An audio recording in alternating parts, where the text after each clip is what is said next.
ladies and gentlemen, these are the Sunnis for you, right? Number 8, if you seen black cat.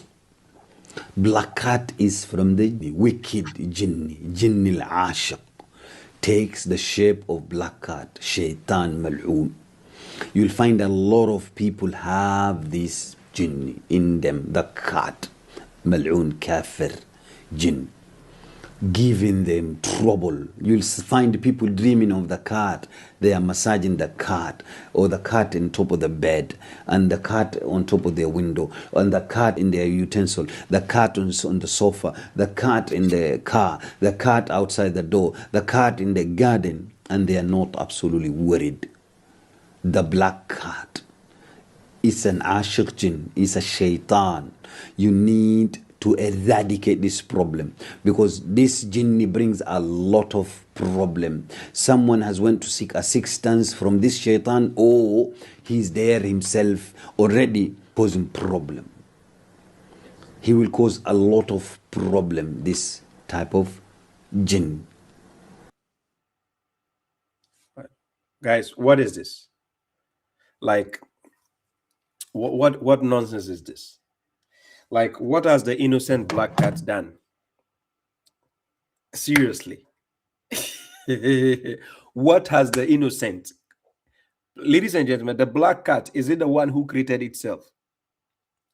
The black dog, the black cat, is it the one who created itself? It was created by God, right? So what has this innocent black cat done? I'm serious. Look, the Sunnis, they hate animals. They hate lizards. They hate scorpions. They hate black dogs. They hate black cats, right? The dog side is the ridiculous one. Let me show you the hadith. When it comes to the black dog, this is what they said. They said the black dog is actually the devil. Where is it? Where is it? They said the black dog is the devil, right? So let me show you how the Sunnis reason. For those who have the PDF file I made concerning the dark hadith, right? Number one, they say you should terminate dogs according to the hadith. Sahih al-Bukhari 3323. It says the messenger ordered people to terminate dogs, right? Then these same people will go on to tell you about that, saying that black dogs are devils, right? Now this guy is talking about black cats being devils. Like seriously, I keep telling you, their brains, the brain they have is different. Yeah, it's different. You know, in Quran chapter 10 verse 100, God says he places filth upon those who do not use their reasoning. Like, if you're part of sectarianism, you can't reason for yourself. No, reasoning is thrown out of the window, right? So you will find yourself in a state whereby dead scholars have to reason for you, and the reasoning of the scholars is just a mess. I'm serious. Like, where is the sense in what he is speaking? And tell me, if you say your hadith books or whatever is explaining the Quran, where is the mention of cats in the Quran, that cats are devils or black cats? Where? Like, seriously, right? Yes. Raven Raven says apparently it is the Doberman type dog with the yellow eyebrows that are the shaitan. Maybe, yes. Somebody says their brain is from Alibaba. Hey, Alibaba, I think Alibaba. No, Alibaba has some good things. Even Temu, you can get something good there. But when I'm using the the name, when I'm attributing those names like Temu, and I'm just trying to tell you the lowest grade of something, because in Temu, that is where you can find the cheapest thing, and not the quality is not up to standard, right? So the way they reason is just, you know, amusing. Like, seriously, like Number 8, if you seen black cat, black cat is from the wicked jinn al-ash. So now black cat is not from God anymore.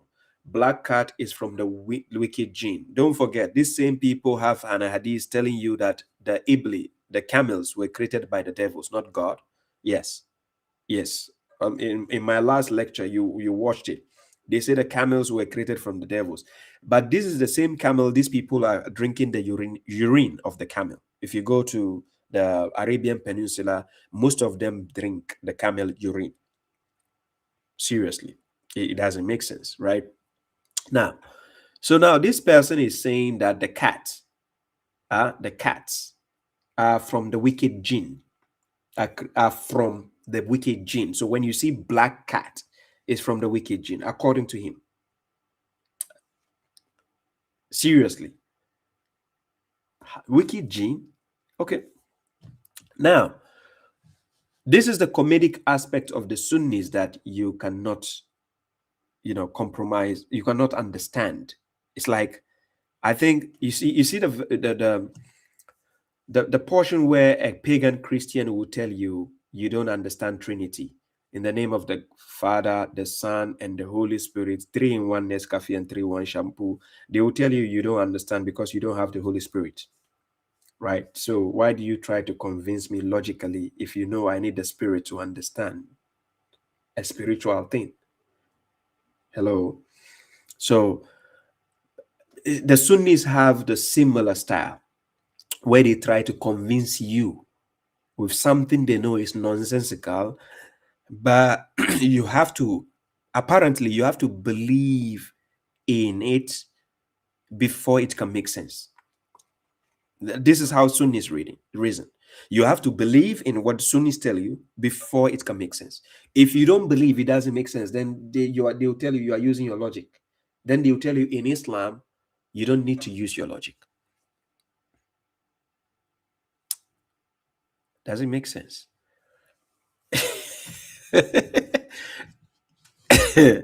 3-in-1 shampoo, yeah. Okay. So today, mainly the videos I'm going to be touching upon are mainly the women in Sunni religion, the Sunni bosofied version of women in the Sunni cult, right? Those are the videos I'm going to tackle, right? So yeah, many a times we have the Sunnis going for the women who follow the Quran alone, also attacking them, right? Okay. So now I'm going to reciprocate with dealing with the Sunni version of, it's not only the men who have the bosofied mindset. So I'm going for the Sunnis also, right? The female Sunnis who are, yes, thank you, Gogo sign, thank you. Peace, you're welcome. Salam to all those who are joining. Hey, I see you, Kanji, my dear brother on TikTok. Kanji, I see you. Greetings to you. Isa X People 114. Thank you all, guys. I appreciate all of you. Thank you all for coming. GS, I see you. I see all of you. Peace. Okay. So wait a second. I think let me start with this video. Before I go to the women, no, maybe let me start with the women, right? I start with the women. So if we look to the verse where Allah subhanahu wa ta'ala speaks about لا تقربوا الصلاة وأنتم سكارى, you should not approach or come near to salah while you are intoxicated. That verse, if we're going to apply our own interpretation of that verse, then we can easily say that by that very token of our own understanding, that Allah subhanahu wa ta'ala says you can drink, it's okay to drink wine, but not to come close to salah while you are drinking wine. So you see, she's from South Africa, right? You can hear from her accent. She's from South Africa, and mainly because now the Quran alone movement is growing. The idea of propagating the Quran is growing, so it's becoming a threat for them. So they are coming from every corner against us, right? So now she's giving her 2 cents. because I think the men are not doing enough against us. So now the women have to also join to come for us. So now she's bringing the notion of Quran chapter 4 verse 43, talking about do not approach the salat while you are intoxicated until you know what you're saying. And now she's trying to say, listen, don't forget, guys, don't forget that we have the same Sunni scholar who said he drinks beer and he's proud of it. And it's 2%, 3%. And because it's from Saudi Arabia, it is halal. He can drink half a pack and nothing happens. I'm quoting him verbatim. I have the video. If you want to see, no problem. You understand? So the beer side, we are not they say because when it's from Saudi Arabia, it's halal.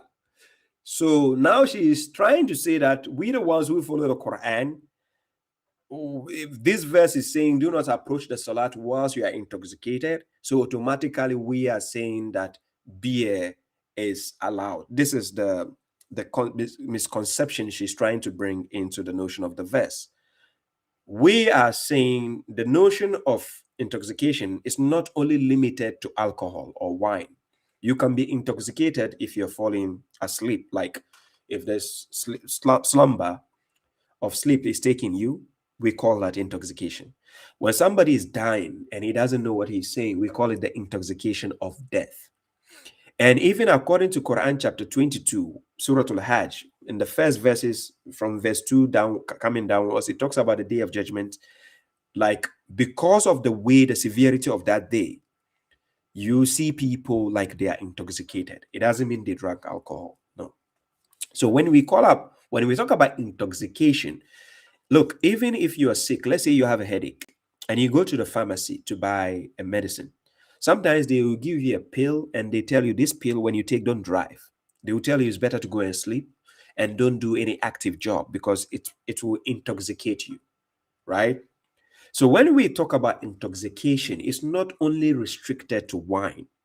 God will have strictly said, do not approach the salat when you have taken wine or when you have drunk alcohol. He will have said it this way.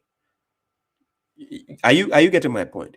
God is in his infinite wisdom will have said, if you want to limit that statement to be strictly about wine, then he will say, do not approach the salat when you have drunk wine. He will have said that. Or when you have drunk alcohol.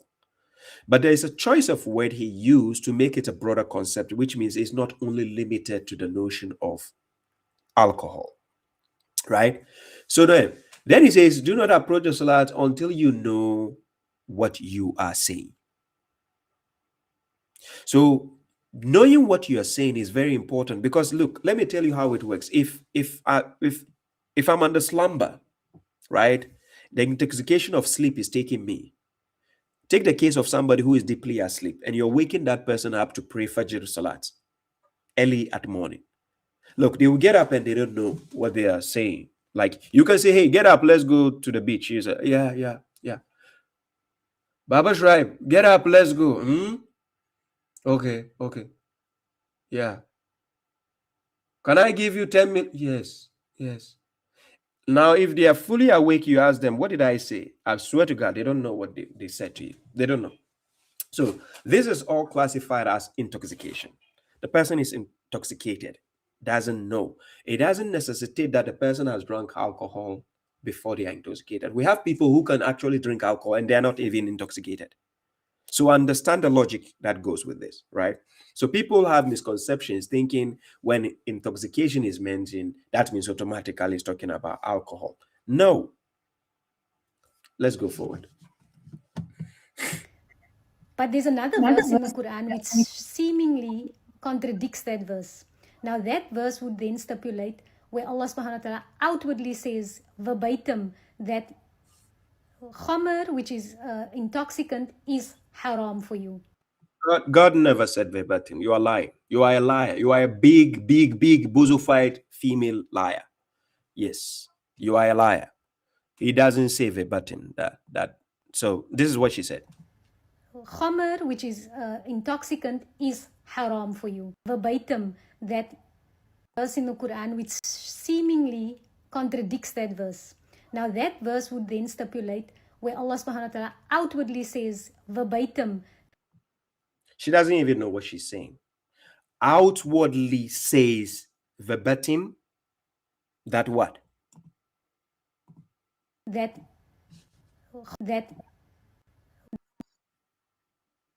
Khamr, which is intoxicant, outwardly says verbatim, seemingly contradicts that verse.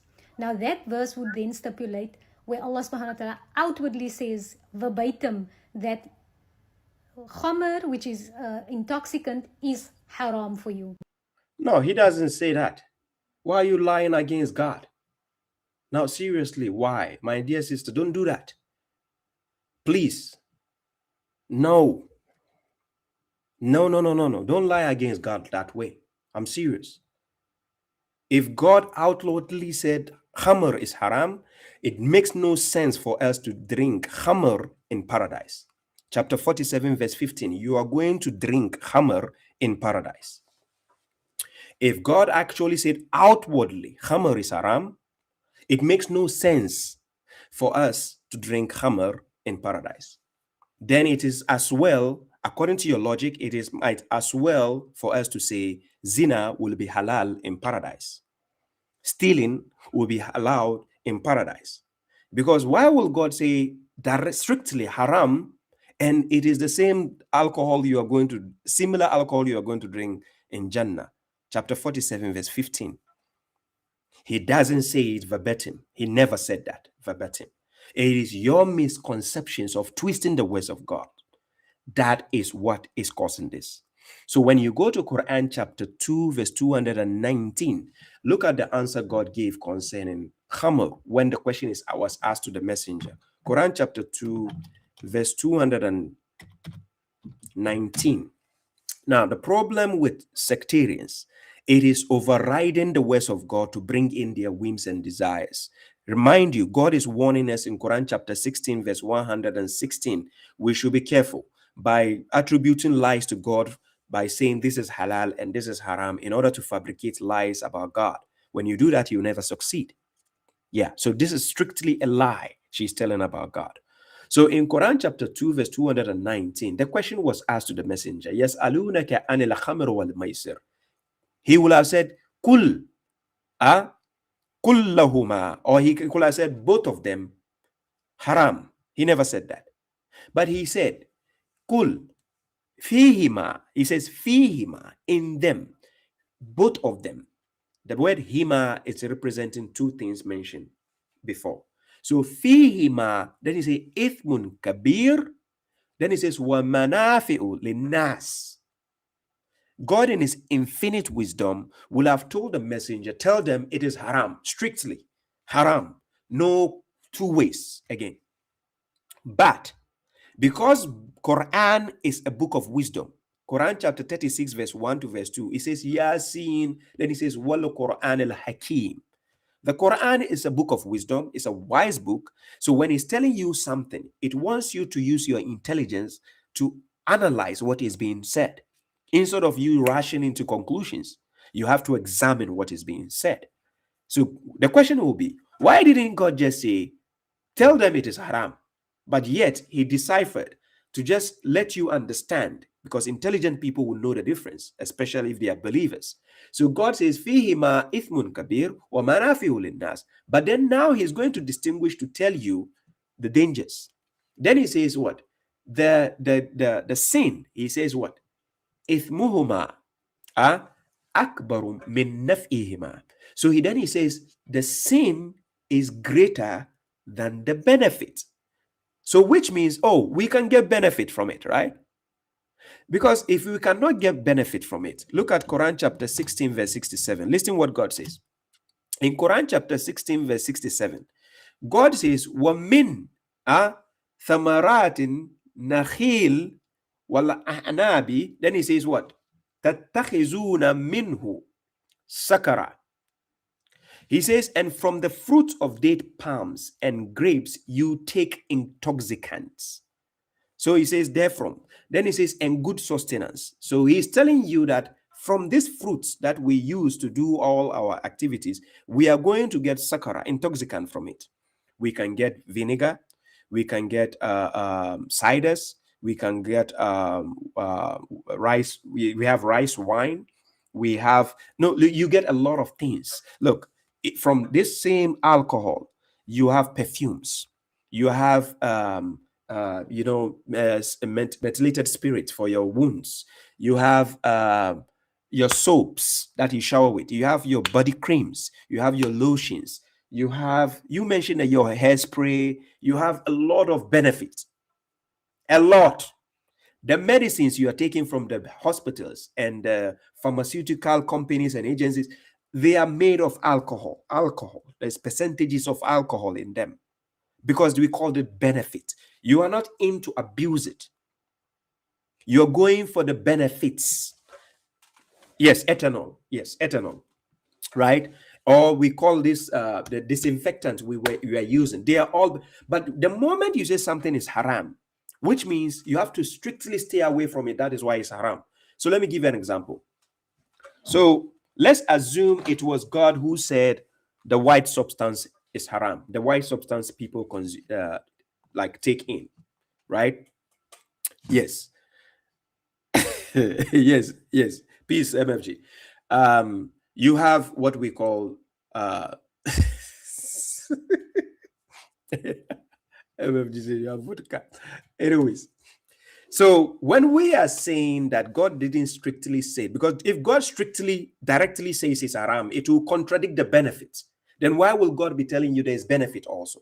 Because God knows in his infinite wisdom, there are benefits we are going to go for. Yes. So he didn't directly say haram. Had he said haram, there is no need for us to even use perfumes, no need for us to use lotions, no need for us to use vinegar, anything that's been made from that. Are you getting my point? So the mushriks have been programmed by their doctrines to pass on legislation. According to Quran chapter 42 verse 21, God is asking them a question. He says, Am lahum shuraka shara'u lahum min ad-din ma lam ya'zanu bihillah. Do they have idols who have legislated for them of a religion to which God has not authorized? Do they have such idols?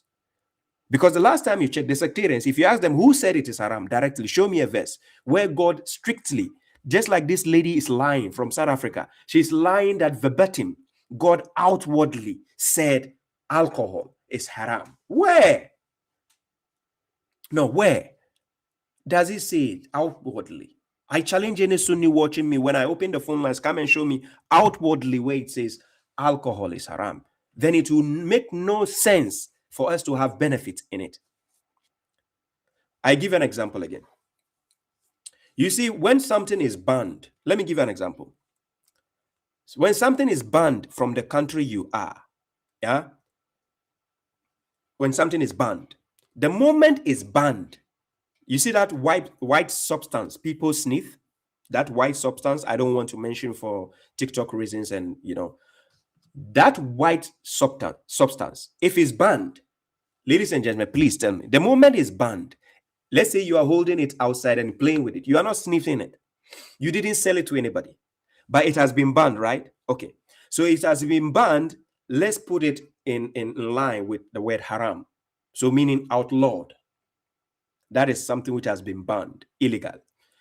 So now, can you hold it, even though it has been banned? Can you hold it on the street and you are just playing with it, or let it be in your car? And now the police officer stops you and he says, officer, I know it is banned for consumption, I know it's bad for intake, but I only have it in my car. I'm not going to sniff it. I'm just only going to use it to wipe my windscreen, or I'm just going to to decorate my house with it. The police will still arrest you, because because it has been banned, you don't have to even go next to it. Are you getting the logic here? The moment something has been banned, you have no right to even to hold it, to touch it, to even go next to it and say, okay, let me put it at the side of my window so that my kids will know what it is. No, police will arrest you. Because what? It has been banned. It's an illegal substance. Now ask your hypocritical scholars. Don't they use perfumes? Don't they use lotions? Don't they use medicines from the hospitals? Don't they use vinegars and ciders and so don't they use it? As Malakim was telling you, I drink beer 2%, 3%. It does nothing. Half a pack, halal, because it's from Saudi. Don't they use all this? They use it, right? So are they foolishly not seeing the benefit of it? The same alcohol? Seriously. Okay. Let's continue. Right? And it has been prescribed as haram for you.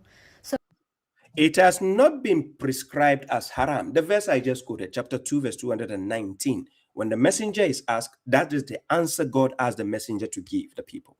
When they ask you about the wine and gamble, alcohol and gamble, strictly, he said, in them. Now, when something we say in them, it doesn't mean that thing itself automatically is haram. No, it means within that thing, you have to be cautious enough because you have to put a gauge where you don't go to the abusing side of it. Are you getting the point? Abusive side of it means you are going to the haram zone. So you have to understand. So ladies and gentlemen, I give you an example. Enough is enough. I see you, my dear brother. Whoever wants to join as a guest, it's not time for me to bring a guest yet. Mostly, the people who come on newly on my platform, when they are trying to, calling my attention to join and I ignore them, they think I'm scared. If you think I'm scared, give me 2 hours and then when I'm done, I'll bring you up. You have to be patient when you come and I'm lecturing intelligent people or wise people. You are not better than them. So you have to wait. When I'm ready, I'll bring you. You don't worry. I will set your ass on fire for the world to see. Don't worry. If you are a mushrik, don't worry. Baba Shraib is here, right? I will make you famous. I keep saying this, and I will make you famous. And you know what I mean by famous, right? Okay, so let's continue. So you see, the knife you use, the knife you use to cut onions, to cut meats, to cut any, that same knife is being sold at the shops, right? And it's not a banned item. It's not banned, right? It's there. People can go and buy it, right? So now this product that you go and buy, somebody can still buy this knife and use it to terminate somebody. Somebody can buy this knife and terminate somebody out there. The same knife you are going to use to cut your onions, to cut your apples, to cut your everything you want to cut, that same knife somebody can use to terminate somebody. Does it make the knife entirely haram? No. The knife itself is not haram. But it depends on how you are going to use it, then it becomes sinful. That same knife, it depends on how you are going to use it, then it becomes sinful. But to say the knife entirely is haram, then how are we going to cut our tomatoes and our onions? If you say knife is haram, you tell me, how are we going to cut it? Are you getting the logic here? The moment you say knife is haram, then what do? We use stones to cut our onions and meats? No. So just because some people will abuse it to the sinful side does not make that thing entirely haram. So that is why God is in infinite wisdom never said it is haram. Now, however, some people will quote chapter 5 verse 90, and I want to show you something. Some people will quote chapter 5 verse 90 to 91. Then they will say, this is what God says, Ya ayyuhallazina amanu, innamal khamru wal maisir wal ansab wal azlam rijsun min amali shaitan.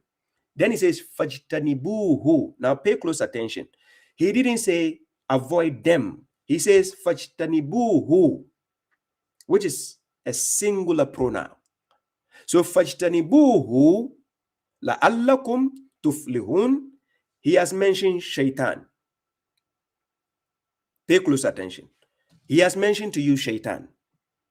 Okay, but now take the work of Shaitan, that Shaitan has done, his work. And God says, avoid the work of Shaitan.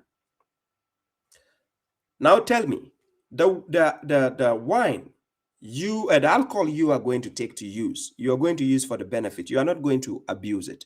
And we know, according to the next verse in 91, if you read the context clearly, it means the devil wants you to be intoxicated. So let's check the context. Chapter 5, verse 90, it says, "O you who have believed, wine, gambling, idols, and divination arrows are only filth from the work." Pay close attention. From the work of the devil. So avoid him, or we can say avoid such, so that you may succeed. Now, when you go to 91, then it continues talking about the devil. Now, if you read the context clearly by the structure of the language, you can see the focus is on the devil. From verse 90 to 91 is on the devil. So whatever the devil will invent is what you have to avoid. Now the question is it every alcohol that a person drinks that will get the person intoxicated? Now this is one of your Sunni scholars. Let me put Asim Al-Hakim's video here, right? Let me do this. Asim Al-Hakim, where is he? Mr. I drink beer, right?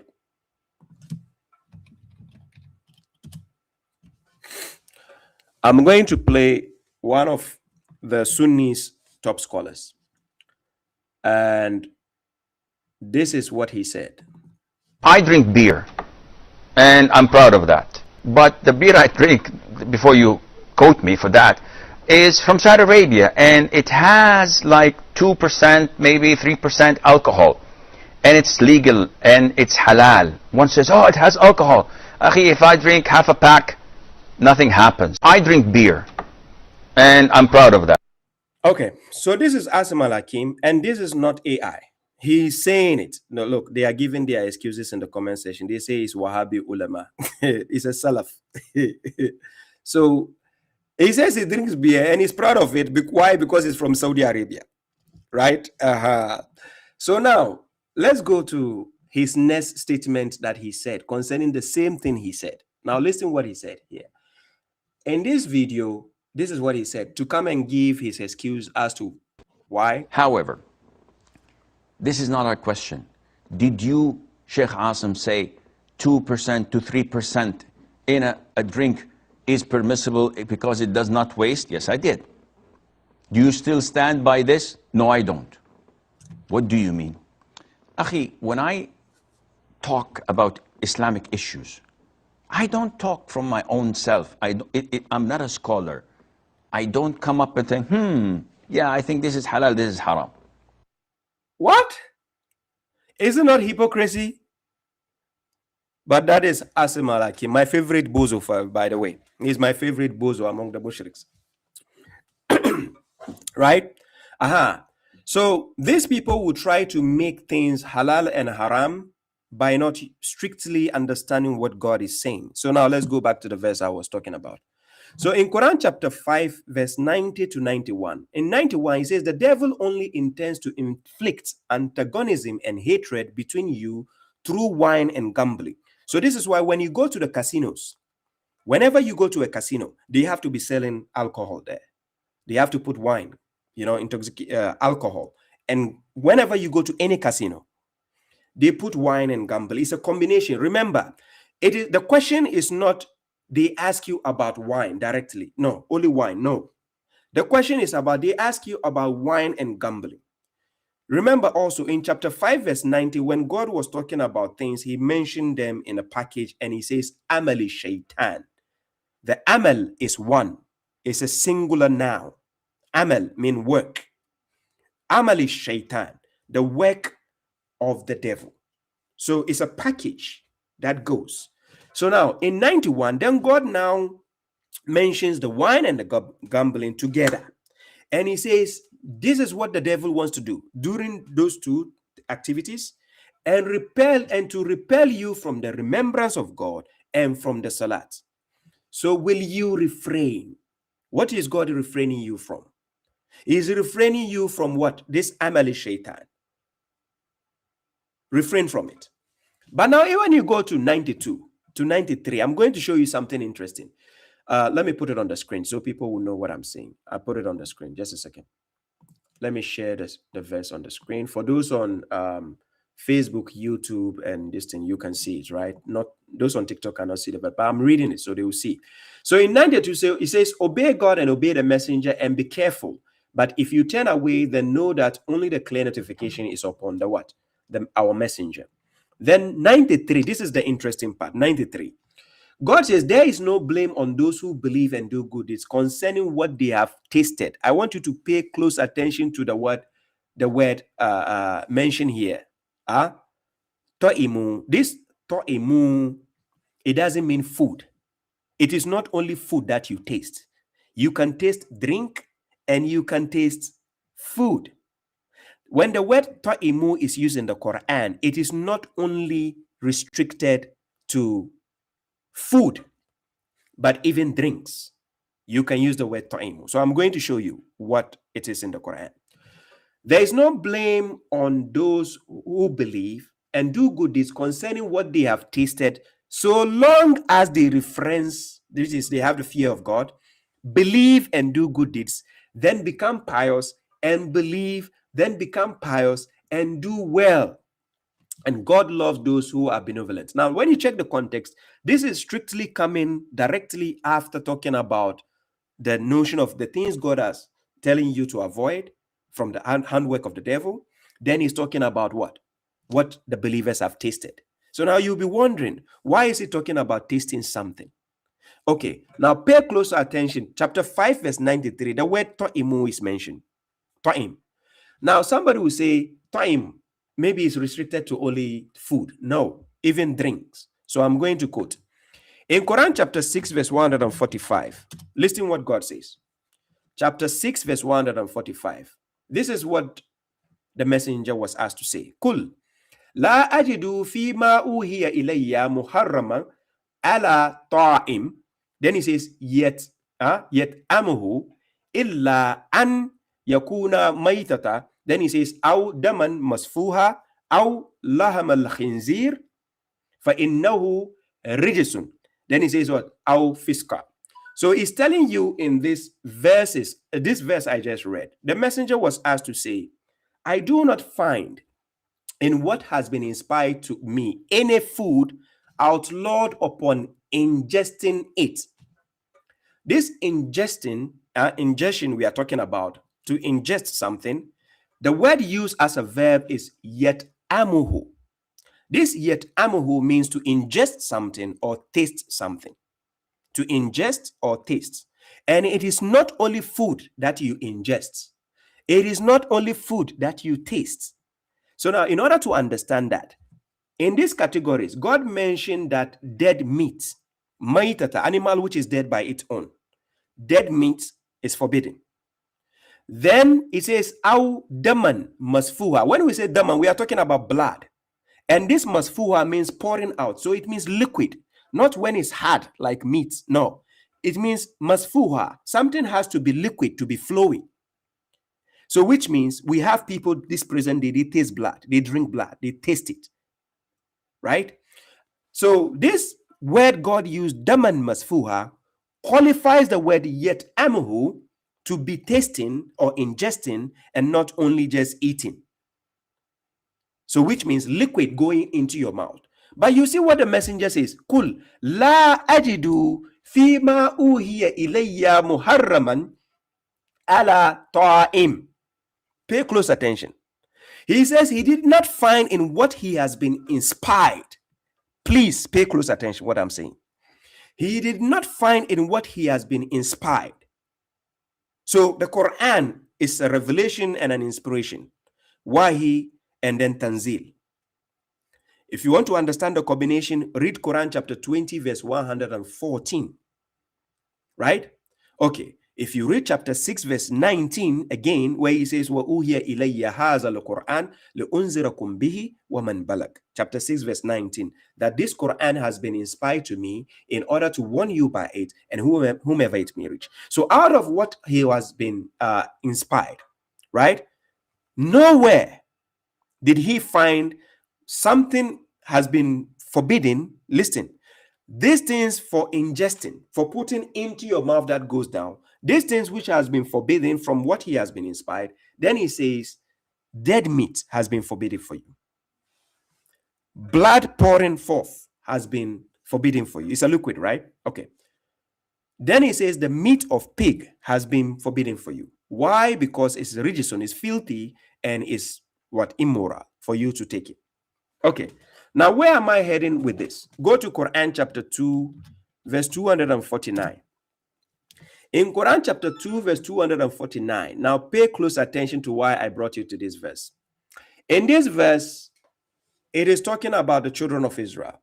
And when a king was appointed to them by their prophet. And this is what happened, transpired between them and the king. And when Saul went forth with the soldiers, he said, indeed, God will test you with a river. And whoever drinks from it. So the word shariba is used in Arabic, shariba. So meaning to drink something, right? So whoever drinks from it, then he is not, falaysa minni. He is not with me or from me, with me. And whoever does not taste it. So the word used there is yet amuhu. The word used there in chapter 2, verse 249 is used. It says, Waman lam yet amuhu. Pay close attention. We are talking about shariba, to drink something, right? But the word yet amuhu has been used. In this context, it doesn't necessitate to eat the water or to eat the river. The moment you ingest it, you put it here and it goes, you are tasting it or you are ingesting it. Are you getting the language here? So the prophet, when the Quran was inspired to him, God never said verbatim that hammer is haram. This is why chapter 47, verse 15, you are going to drink hammer in paradise. Because a believer is wise enough not to abuse the things God has put on earth, or not to do things that will put him in the position of what? Despair, where he will go against God. He will be cautious enough. So this is why Asim al-Hakim will tell you, I drink a beer, 2%, 3%, is from Saudi Arabia, is halal, he's not joking, he's drinking. Till today, he's drinking. Yeah, he drinks. Yes. Okay, but anyways, let's continue here. Let's continue with the lady.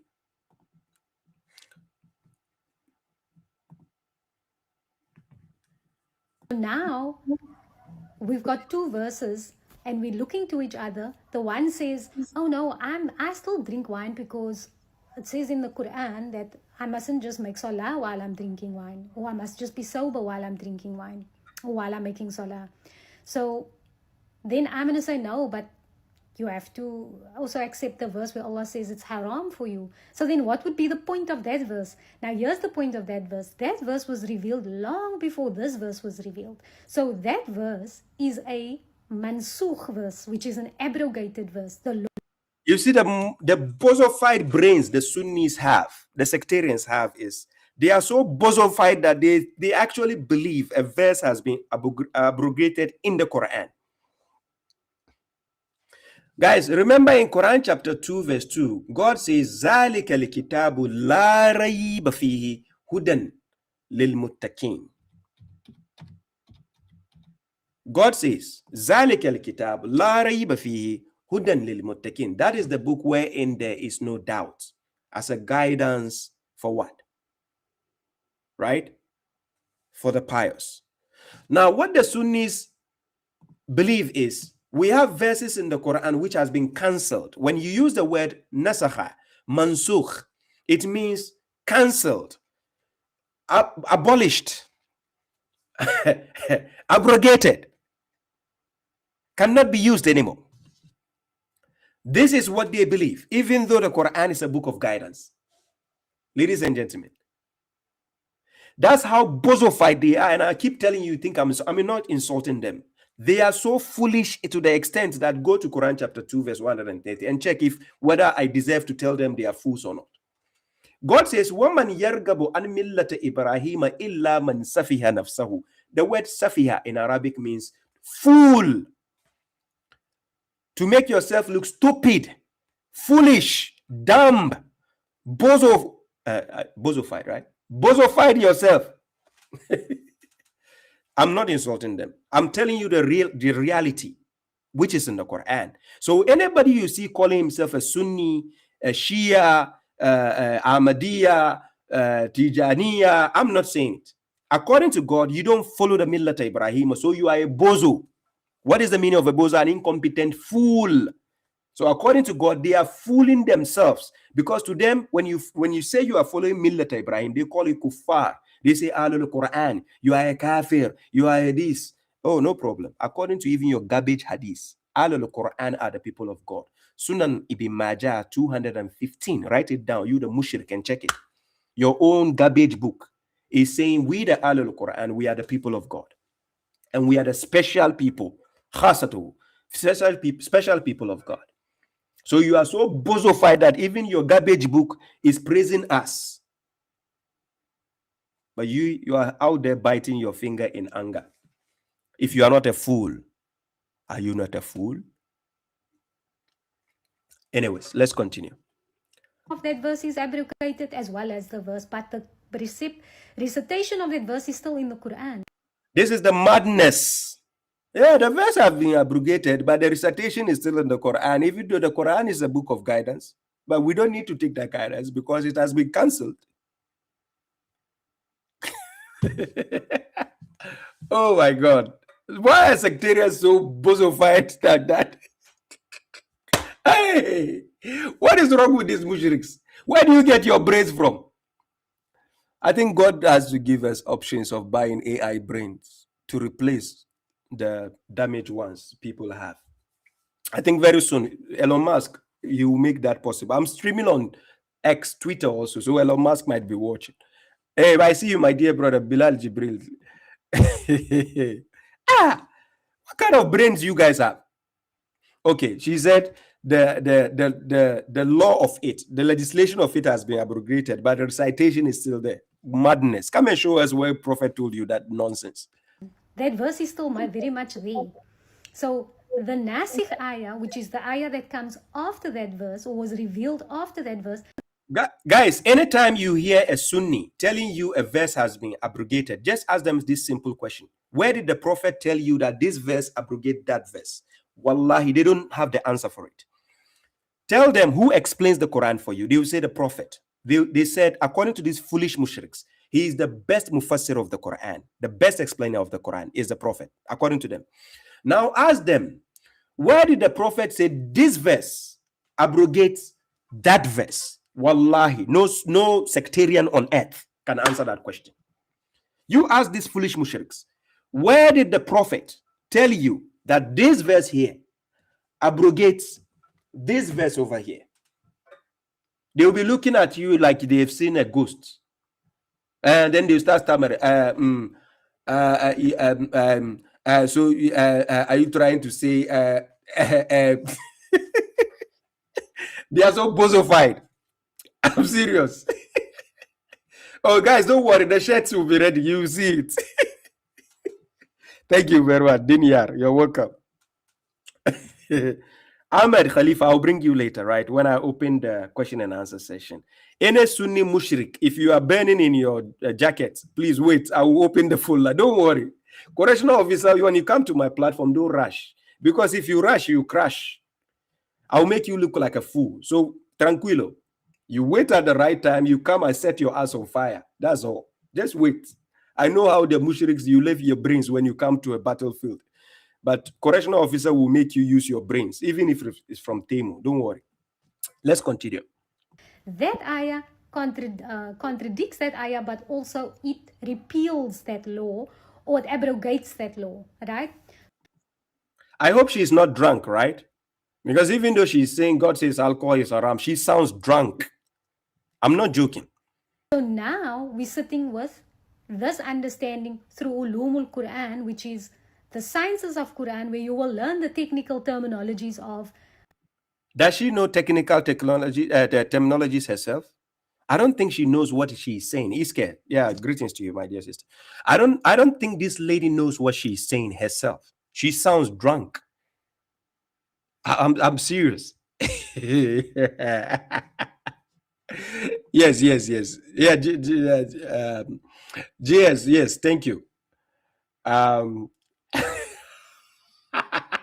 The sectarians will be discussing that. The t-shirt will be available, don't worry. Let's continue. Nasikh and mansukh and abrogated and abrogating verses. So Look at this madness. It is only the bozofied sectarians who think verses are in the Quran which has been cancelled. And this is why, out of their foolishness, they actually think hadith replaces the Quran. Yes, when you meet the bozofied version of a sectarian, they actually think hadith abrogates the Quran. That's how dumb they are. I'm not telling you that. Quran says it. So don't blame me for this. Quran chapter 25 verse 44. Do you think that most of them listen or reason? God says they are just like livestock. I'm not saying it again. Chapter 25 verse 44. Go and check. They are just like livestock. And by the way, God says they are even more astray than the livestock. Because the livestock has an objective and purpose in life. It can use its brain, right? Yeah. It knows where to go and search for food. Anyways, let's continue. this is why it is important that we need to look to historical text. We can't say that we cannot rely on historical text, because then how are you going to explain those two verses? My dear sister from South Africa, I'm serious. You sound drunk. I'm sorry, I wish I will have you, no, not you, one-on-one. I need your men, the bozofied men instead, because if I deal with the woman, sometimes, So I will deal with your men who gave you that bozofied concept in your head. It's better, right? So let's put to your side. Let's bring another bozofied Sunni woman. Which is the next bozo? This lady. People who say rejecting a hadith is kufr is literally committing shirk, because they're taking the word of men as the word of God. Are we now going to say that Allah commanded? So, by the way, the first video is Aya from UK. That is a lady the Sunnis are bashing online, right? For her spewing her views against the concept of the hadith and how bozofied the hadith narrations sound. So to the Sunnis, the moment you reject these garbage narrations, you are a kafir. Yeah, we agree we are kafirs according to your garbage book, not according to the Quran. Quran says, وَمَنْ لَمْ يَحْكُمُ بِمَا أَنزَلَ اللَّهُ فَأُولَٰئِكَ هُمُ الْكَافِرُونَ. These same foolish mushriks will tell you the last revelation, the last testament of God is the Quran. Then how come you have hadith to the extent you are calling it hadith Qudsi? Hello? If you say the Quran is the final testament from God, listen, the foolish Sunnis will tell you Quran is the final testament from God. Again, then they will tell you after the Quran, some hadiths were revealed called hadith Qudsi, and they attribute it to God again. If you ask them, is the hadith verses of God? Are they the words of God and verses of God? They say no. They don't call hadith verses, by the way. They try to attribute it to the honorable man, the prophet, and say they are the words of the prophet, but inspired by God, bozofied. Let's go. This girl, she's the, what is her name? Is it, is it Terry something? I forgot the name. Guys, remind me her name. She's recently trending for having the dialogues with the Christian ladies, including God Logic's wife. Is it Terry? Her name is it Terry or Tori something? Help me. Is it Cora? Her name is Cora, right? Is it Cora? Yes. So let's listen to her response to the sister called Aya. Right? Let's go. She's also a bozo. She followed the Sunni concept, and she's now going to attack the Quran alone followers. So I'm coming for her also. Let's go. Shirk by saying that we should follow the explanations of the Prophet, peace and blessings be upon him, and that the Prophet, peace and blessings be upon him, is an example for mankind.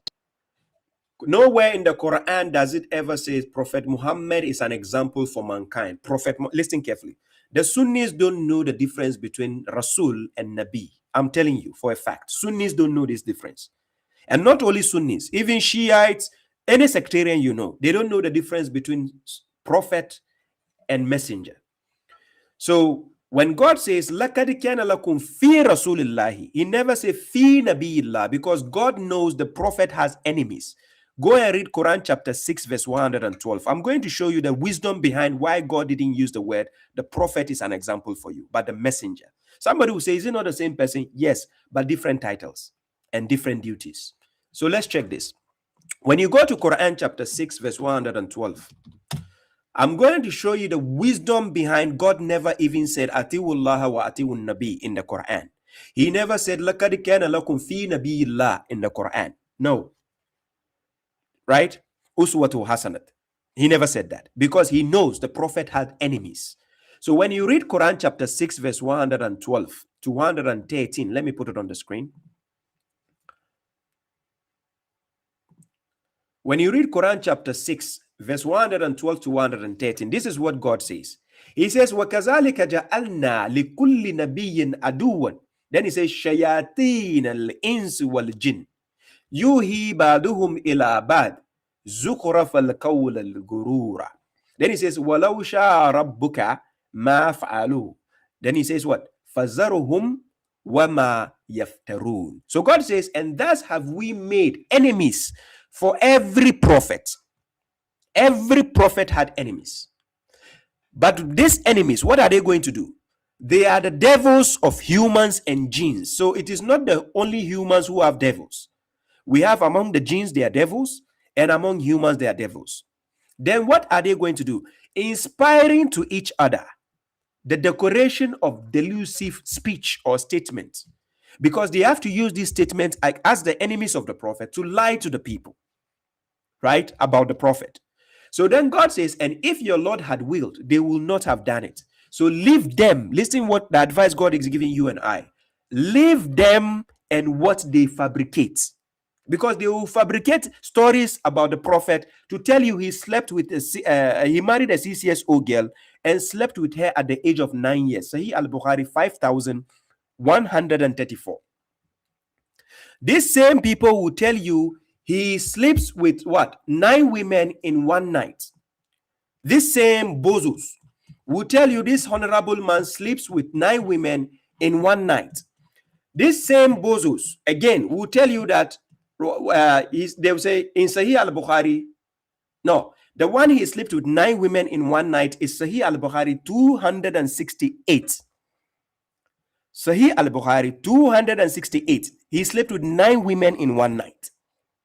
This same bozofied mushriks again will again tell you what was the next one. He says he fondles his women when they are on their period. When they have menses, he goes to fondle his wives. That is Sahih al-Bukhari 303. Write it down. I'm not just talking in vain. Sahih al-Bukhari 303. He fondles his women during the periods. This same bozofied mushriks, right? This same bozofied mushriks was the next one. He's telling you that the prophet is telling you to terminate people who the moment you say you are not going to be a Sunni, or let's say you say you are not going to be a Muslim again, according to these bozophites, they said the prophet said you should terminate the person. Sahih al-Bukhari 3017. Man baddala dinahu faqtuluhu. He says whoever changes his religion, terminate them. You ask, if you have a Sunni relative, just ask them, just be quite careful, ask them from now that, hey, Abba, my father, or Ummi, my mother, in case I change my religion, are you going to buy me? I'm going to buy. When we say buy in Nigeria, buy means terminate. Are you going to buy me? Just be cautious. Ask them from now, just in case you are sleeping, they don't poison you. I had to ask them. According to the hadith, it says they should do that. So the moment they find that you have changed your religion, even though you didn't change, you are still a Muslim who follows the book of God. You don't follow garbage books. But these people will likely buy you if they have the chance. Right? So be cautious of these bozos. So now, this verse I'm just reading. These genes, evil genes and evil humans, will be decorating speech about the prophet to attribute lies about the prophet's personality. Then God now is telling you and I, had God willed, they would not have done it, because he wants the intelligent ones to notice what is going on around the world. That is why the hadith book are there for you to see. The garbages are there for us to see. Then you can identify the people propagating this nonsense, trying to justify this nonsense. You will see them clearly that these are the devils God is talking about, inspiring to each other the decoration of delusive speech or statement. Then God says, leave them and what they fabricate. So this is why we reject your garbage books. Whether you go up, you come down, you cannot stand in front of the correctional officer to prove your garbage book. I will mash you down. Let's go. 113. So that the minds of those who do not believe in the hereafter will incline to it. Now, ladies and gentlemen, somebody will say, but the Sunnis, they believe in the hereafter. No, they don't. Quran chapter 2 verse 8. What does it say? وَمِنَ النَّاسِ مَنْ يَقُولُ آمَنَّا بِاللَّهِ وَبِالْيَوْمِ الْآخِرِ وَمَا هُمْ بِمُؤْمِنِينَ. It is not only by saying it. These people say we believe in God on the last day, but God says they are not believers, because it is your action which depicts who you are. It is not by your words. So forget about a Sunni telling you, I believe in the day of judgment. These same bozos believe on the day of judgment. The prophet will come and say, Anallaha, Anallaha, the judgment day is for me. For me, I will go and put you in paradise. These same bozos. So they don't believe in that day. Forget them. In order to approve it, yardawhu, so they approve and make it sahih. In order to approve this speech they have made, they will make it sahih, da'if, hasan, Qudsi, and so on. They are the one classifying it. It's not the prophet, it is not God, it's not the prophet who classify something as sahih. It is their scholars doing that. So God says, and to commit what they are committing. So those things they are committing that you are seeing around the world and people think this is Islam, that they get it from the hadith books. I'm not joking with you.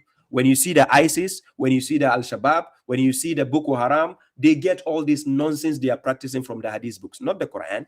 No. So this is why when I see somebody who is not a Muslim banning the Quran, it hurts me so bad. I feel like, why are you leaving hadith books and banning the Quran? Quran doesn't propagate nonsense there. It is the hadith garbage books propagating the nonsense these people are doing. The pedophilia. You see their imams and their scholars sleeping with the CCSO girl, raping your kids. They grape them in the masjids and so on. If you think I'm lying, go and read the news. Go and read the news. Let's continue. Bozos. Mushriks. Let's go.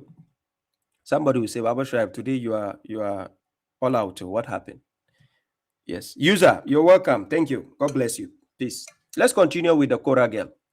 How exactly are we going to know that the Prophet, peace and blessings be upon him, was in fact an example?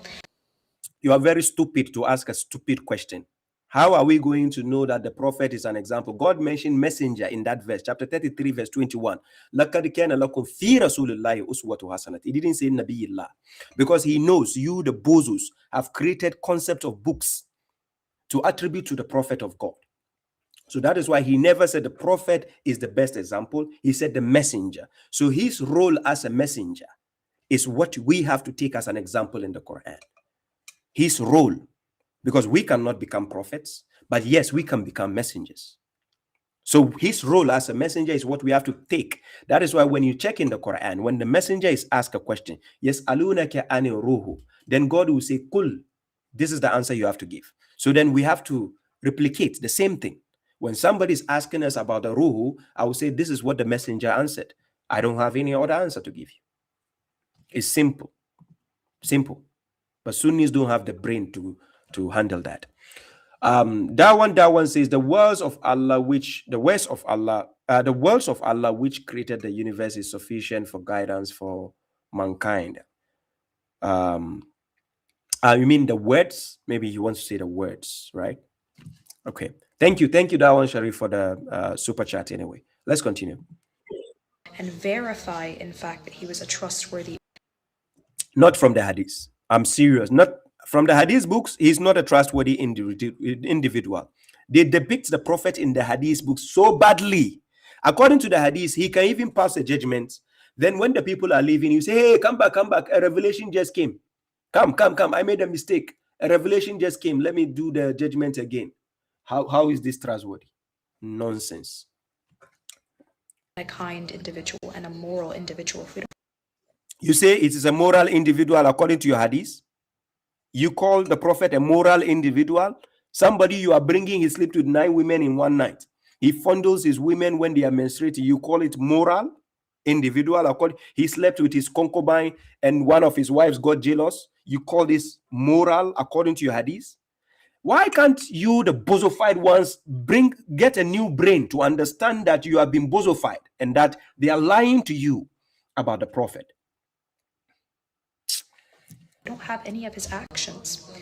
The people that deny hadith know nothing about the prophet, peace and blessings be upon him. Hey, where does he say knowing the prophet? Something about the prophet is a criteria to go to heaven. Where does he say? I dare any Sunni watching me. When I open the lines, you see the phone line, you see how bozofied the Sunnis are. You watch. Where does he say I need to know the personal life of the prophet in order to have salvation? Nowhere does he say it's a requirement to know his personal life, to know how he slept with his wives. Is it a requirement to go to Jannah? To know how he pooped? These people have hadith to the extent they will show you how the prophet pooped. They say he pooped behind a tree. They say he pooped using 7 stones. Hey, why?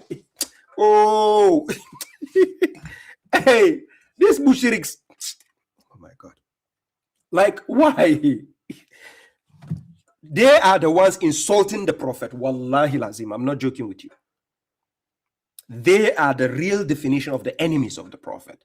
But you people don't see, because these people dress nicely. They appear on your phones and your laptops and your televisions. You have to mufti menk, mashallah. Why? Because he's dressed like an Arab. So mashallah, he's what baffles me is when the Sunnis are watching me, they say, look, he's wearing necklace. This guy is a kafir. Just like that. The other day, somebody was commenting on my video. I saw the comment. I was laughing so hard. My daughter was asking me, but why are you laughing so hard? I said, look, somebody thought I was wearing the Jesus necklace. This necklace I'm wearing. Do you see the rosaries on this end? These rosaries. You see, when it's like this, a stupid person might think I'm wearing a Jesus cross. So once that person saw the upper side of the necklace, he was writing in the comment section. He says, look at even his necklace. It's obvious he's a Christian because he's wearing a cross.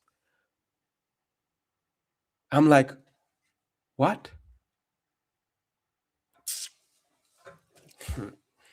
him. They have no way to confirm the revelation which is within the Quran. They have no way to even know the prophet. According to the Sunnis, you need to rely on the hadith in order to confirm that the Quran is a revelation of God. This is how their brain works, right? You need to believe in the hadith. So the question is, what confirms the hadith? The hadith is like, what book now has to speak for the hadith? According to them, it is the hadith which speaks for the Quran. Guys, I don't know how their brain works. So the hadith, the garbage book, speaks for the Quran. Okay, no problem. Which book speaks for the hadith? Hello? The scholars. They say the scholars. Actually, you have to go to the scholars. They will teach you the science of hadith. The science of garbage. Hey, oh my God, these bozos, eh? Let's continue. For the Quran explicitly says that we obey Allah and we obey His Messenger. I agree. We obey Allah and obey His Messenger. Quran chapter 4 verse 80. وَمَنْ يُطِعِ الرَّسُولَ فَقَدْ أَطَاعَ اللَّهَ. Because the Rasul will not tell you anything but the words of God. So whoever obeys the Messenger has obeyed God. So the Messenger will only deliver what God has given him. Quran chapter 5 verse 67. Ya ayyuha rasul balligh ma unzila ilayka min rabbik wa in lam taf'alu fama ballagta risalatahu wallahu yasimuka minan nas inna allaha la yahdi al-qawma al-kafirin. Are you paying attention? Chapter 5 verse 67. So the Rasul has to deliver the messages of God. When I obey that message, I'm obeying who? God. Because it's God who gave him the message to deliver, which is the Quran. No other garbage book. Oh. Ladies and gentlemen, you ask the Sunnis how many books were revealed to the Prophet. They say one. So stop letting them deceive you with the nonsense. This girl is going to say some rubbish here. You will see. Let me go. Listen to the rubbish she's going to say. How exactly are we going to obey Allah's messenger if we know nothing about Allah's messenger? How are we going to refer back? Ladies and gentlemen, did God say obey the messenger, or you have to obey his story, the story they tell you about him? This is exactly what the Christians do. They leave the words of Jesus on the side, and then they go and listen to Paul and other people's opinions about Jesus. Do you see the statement here? That is exactly what Christians do. They leave the things that Jesus is saying from the Bible. They don't pay attention to that. They rather listen to what somebody is saying about Jesus. That is what a Christian wants. Hadith followers do the same thing. The words coming out of the messenger in Nawla Qawlu Rasul al-Karim, Surah Al-Haqqa, chapter 69, when it's telling you that these are the words of the in Nawla Qawlu Rasul al-Karim, that it is the word of the messenger, because it's the messenger who delivered the words from God. Right? So we, the people, never seen God. It is he, the messenger, who got it from God and delivering it to the people. So now, the hadithiyuns will tell you, don't listen to the Quran. The Quran doesn't have answers for you. It is the hadith which will explain to you the other things. Buzus. Yes, thank you, Silent Baba. Let's continue. To Allah's messenger if we know nothing about Allah's messenger and we have no way to refer back. Denial of the hadith, denial of the words of the Prophet, peace and blessings be. You see how she explains it? Denial of the hadith, denial of the words of the Prophet On him is denial of the Quran itself. Because you see how she equates that? Denial of the hadith, denial of the words of the Prophet is equal to denying the Quran. Do you see how their brain works? You ask them the words of the Prophet, is it the same as the equal to the words of God? The answer is no. Because in Quran chapter 66 verse 1, the Prophet was warned for making something haram when God has made it halal. Yes, Quran chapter 66 verse 1. He was warned for making something haram when God has made it halal. So when you say the words of the Prophet, what exactly do you mean? Including the mistakes he makes, that God is warning him? What is wrong with these people? what is our justification for denying the hadith? Let's think about that. People Seriously, she's asking this stupid question? What is the justification for denying the hadith? Has this lady finished studying the hadith books? Because so far I've never seen a Sunni who has finished studying hadith books. But has she finished studying hadith books? I don't think so. Does she know how hadith make women look? According to the hadith books, even animals, the women are ranked with animals. I'm not joking. It's a fact. I'm not joking. According to the hadith books, they rank women with animals. Yes. They don't value you women from their hadith books. I'm not joking. Wallahi, I'm not joking with you. This is why we'll tell you, oh, the woman has to cover her beauty. Ladies and gentlemen, throughout the Quran, whose beauty, whose handsomeness was displayed for women to watch? Is it not Joseph, chapter 12? To the extent these women are amazed and they are confused holding knives. Right? So women can also see the handsomeness of a man till they get confused, right? So if you are saying these women should wear ninja, just like this Kora girl is wearing ninja, like I don't know if this is samurai ninja, Japanese ninja, or is it Mortal Kombat ninja? I don't know. You are wearing like a ninja. Look, maybe if I go and check, you are that beautiful. But look at your face, wearing the ninja. The funny part is when they wear the ninja, they have a passport, and in the passport you see their face. So please, ladies and gentlemen, if you don't want to see their faces, the ones who are wearing the ninja, go and become immigration officer or work at the airport. You will see their faces. That's why France banned this nonsense, right? They wear this ninja. A young lady like this, I think she's 22 or 23. You are already wearing a ninja. How can a man even see you to marry you? Unless these bozos, the Sunnis, will find you and marry you, and then they will dump you later on. That's all. That's all. You have been brainwashed. So, according to the Quran, if Joseph can be that handsome, and God never commanded anywhere for men to wear ninja, because the last time I checked, it is men who have to even wear ninja. Yeah. Ladies and gentlemen, you don't agree with me? The last time I checked, it is men who have to wear ninja. Because since Joseph has been the most handsome, according to the Quran, and women can see him to the extent and use their knife, because the last time I checked, men, we don't even see women to the extent we take knife, we want to cut our hands. No. I can see a beautiful woman and then my heart will just bend. Yeah, fine. But what will make me take a knife to cut myself? But in the Quran, it has been explained that Joseph came out for women to get confused, for women to even take knife. And they want to, and God never said the men should wear any ninja. Then you come and disturb the women. You say they should wear ninja. How can they find a suitable partner to marry them? Because I need to see your face.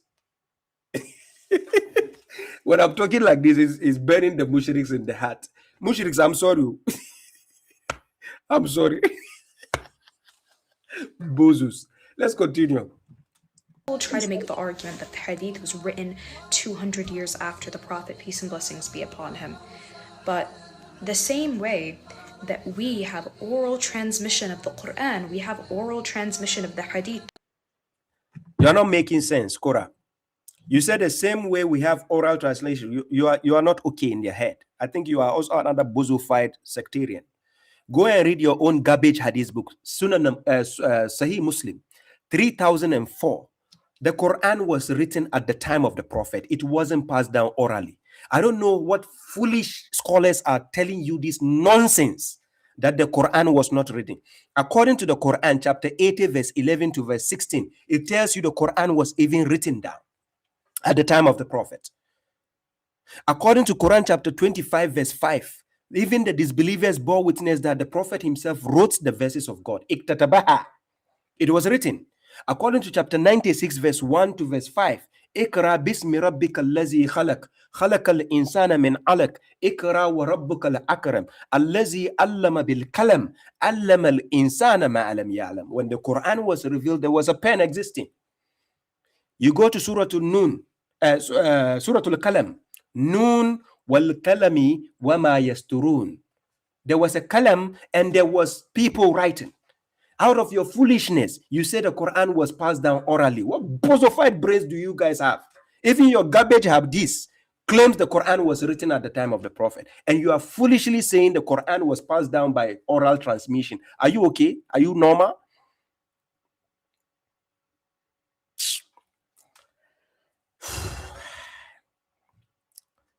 I've never seen a sound sectarian, by the way, a sound one.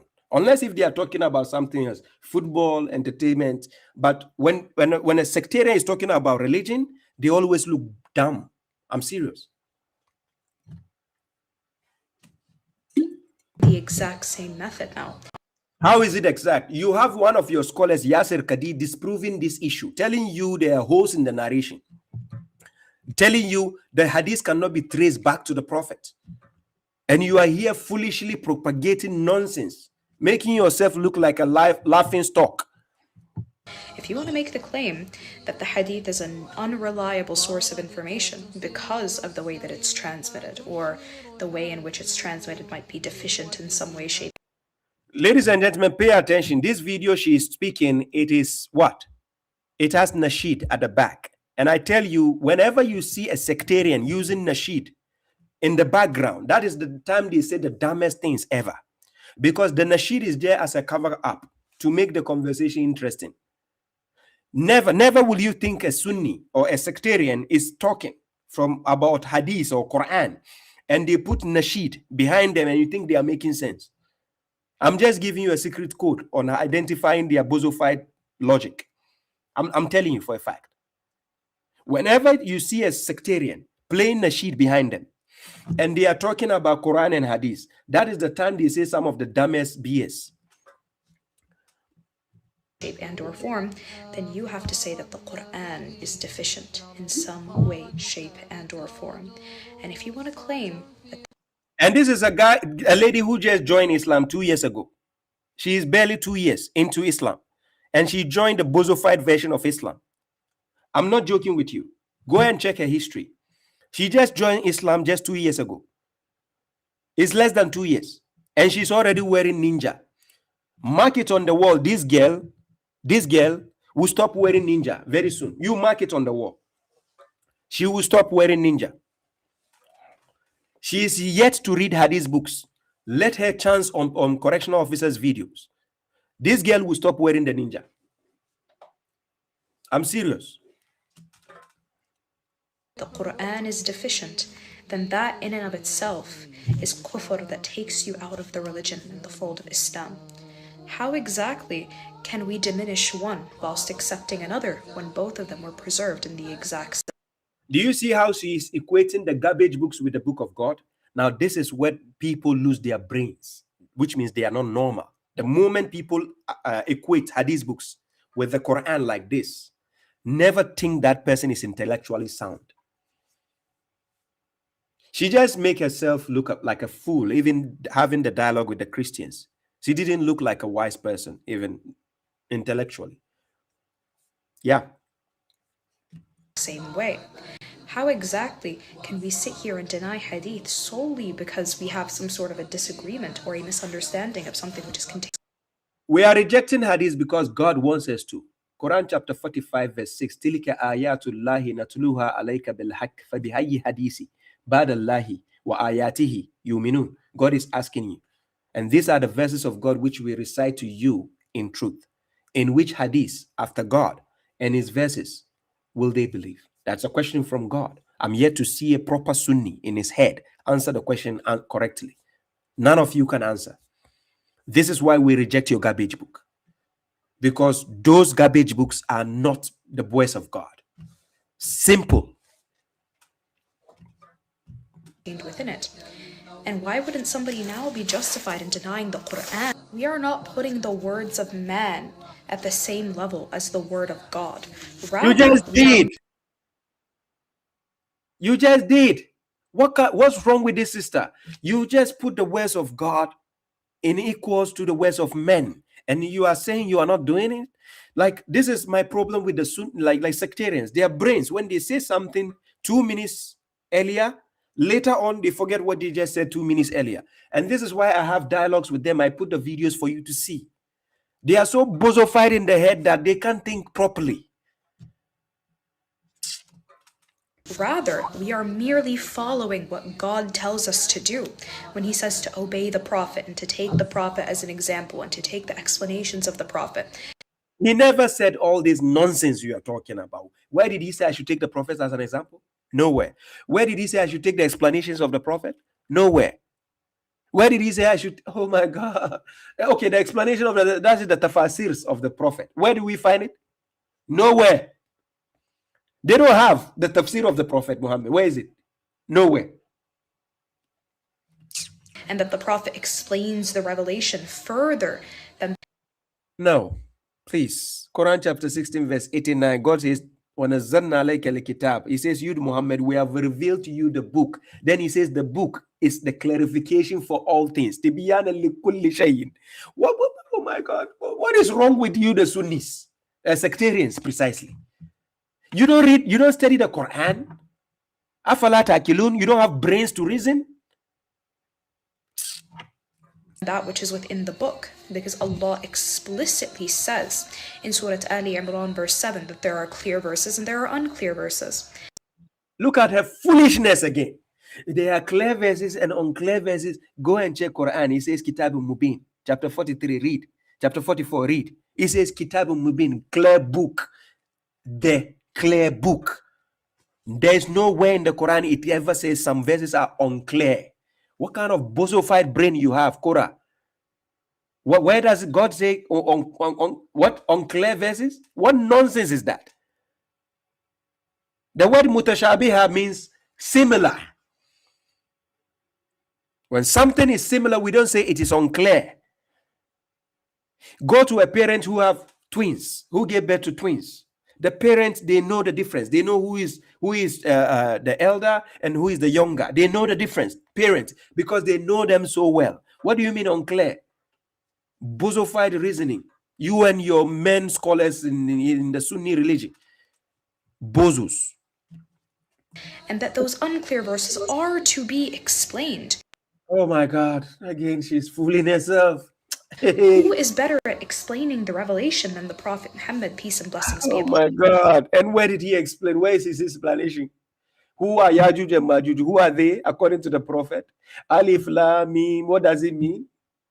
So they are not on, they are unclear verses, right? Where did the Prophet explain these things? Biko, where?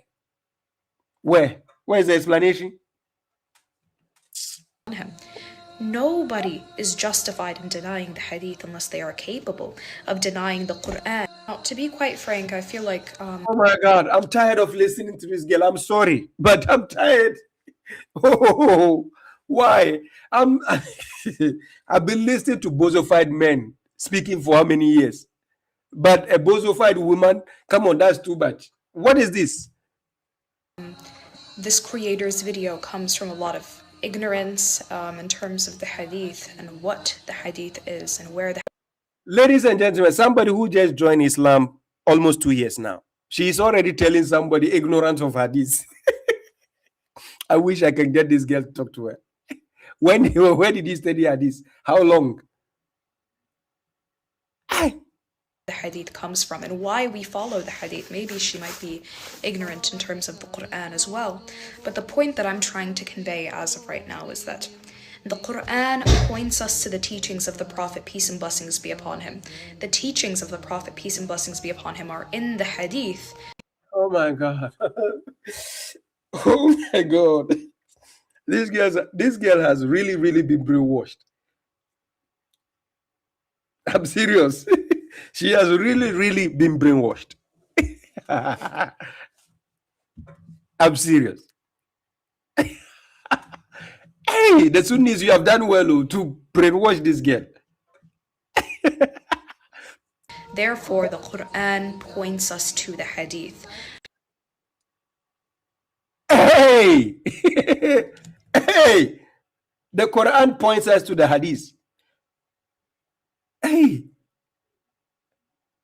This girl also can lie like that. Kura, she can lie. The Quran points us to the hadith. Hey! How could Allah Azza wa Jal command us to follow and obey and take the Prophet as an example? He never said that. He never said obey the Prophet. He never said take the Prophet as an example. No verses like that exist in the Quran. No. When without the hadith, we'd know nothing about the Prophet. So we would without the hadith, we know. So all the things God was talking about the Prophet in the Quran is nothing. So according to this bozo girl, without the hadith, we know nothing. Ladies and gentlemen. Hey, these people, do they even notice the Quran at all? Do they even notice there is a book called Quran in front of them at all? So she's saying, hey, my God, without the hadith, we know nothing about the Prophet. Hey!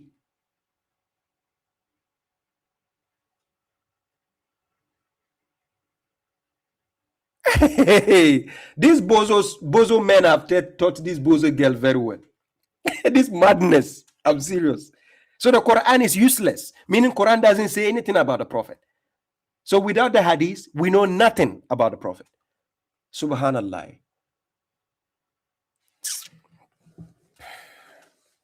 to accept the hadith in order to know anything about the Prophet, peace and blessings be upon him. Oh my God. Oh my God. My God. She affected my brain. Seriously. My brain is affected. Like, what? Oh my God. Oh my God. The Sunnis are done with this girl. They are done with her. They are done. They are done with her. Oh my God. Oh my God. Okay, let's deal with the last female bozo, another female bozo. Let's deal with this one. Hey guys, it's me T and I'm back again with another video. Today I want to talk about a certain group of individuals who reject hadith, pick what's halal, what's haram. Ladies and gentlemen, I thought they say wearing lipstick and all these things, they are haram, right? Showing your hair is haram. Am I mistaken? Because in this video, she's wearing lipstick. She hides the eyebrow, this thing, and the hair is showing. Rafi, I can breathe. But I'm having another one. This one might hold my breath for long. Rafi, this next video is going to hold my breath for long. But she's showing her hair. She's showing the red lipstick because that's not how her lips look in real life. She's wearing the lipstick. And you can see she does the eyeliner thing. This girl, she's just there to market herself, a face for us. That's all. Because I know in a comment section, some people will be writing beautiful, mashallah, beautiful, mashallah, beautiful. I know they will do that.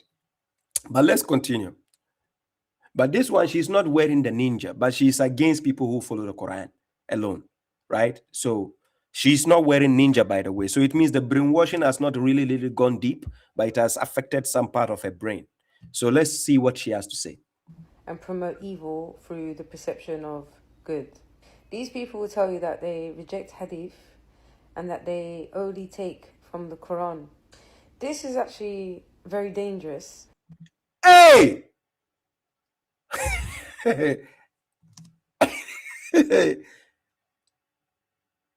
Hey! Ladies and gentlemen, taking guidance from the hadith compared to taking from the Quran, which one is dangerous?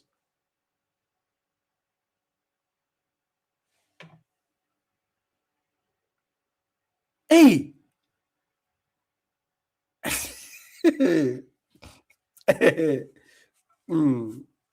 Let's go. And depending on the degree of rejection, such people can fall into kufr. Hey! So depending on the degree of rejection of garbage books, we can fall into kufr. Please, the Sunnis, how did you convince your women to be bozofied in such a manner? I don't know. We need to come to you to get the secret. I'm serious. We need to come to you to get the secret. How you were able to convince your women to become bozos, it baffles me. I'm shocked.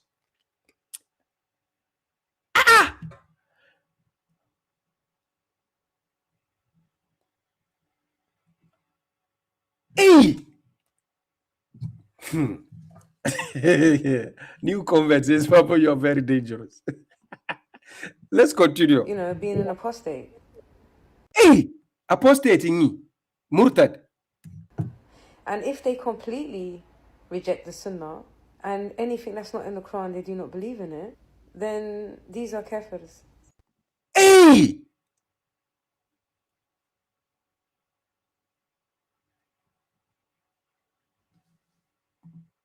They are takfiring us for no reason.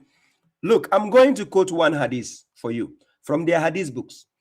Check this hadith. According to Sahih al-Bukhari, 2155. Write it down. Sahih al-Bukhari, 2155. This is what the hadith says, narrated by Aisha, according to them. He says, the Prophet says, Man ishtarata shartan laysa fi kitabillah fa huwa batil. He says, whoever imposes a condition which is not in the book of God, that condition is batil, is invalid. Whoever imposes a condition, shartan, laysa fi kitabillah fa huwa batil. Sahih al-Bukhari, 2155. Please quote it to the bozos themselves. This is coming from their own garbage book because they reject their own hadith. The hadith is saying, whoever imposes a condition which is not found in the book of God, that condition is invalid. So now you giving us the condition that if we reject a hadith, we are kafirs. Please, I dare any Sunni. I will open my phone lines. I dare any Sunni to come and show me where it says if I reject hadith, I'm a kafir. I dare any Sunni. Wallahi lazim. If you can prove me wrong on this, I'll stop being a Muslim. Wallahi lazim. I dare you, come and prove to me where your hadith told you if I reject any hadith, I'm a kafir. Oh yeah, I will open the phone lines. Don't worry. I'm waiting for you, the mushriks. Let's continue with the bozo-fied lady here. Non-believers. And the problem I find with this is that these people, these imbeciles, are so arrogant, ignorant, and actually confident. Hey! He says we are arrogant, ignorant, and actually confident. Arrogant, ignorant, and actually this criteria is for the Sunnis, because when I do debates and dialogues with them, don't you see that? They are arrogant, they are ignorant, and they are confident when they are coming to face Baba Shah. They come with confidence. Then they end up looking like fools with their arrogance. That's the definition of the Sunnis here. In what they say. But then when you ask them, do you read and write Arabic? They'll tell you no.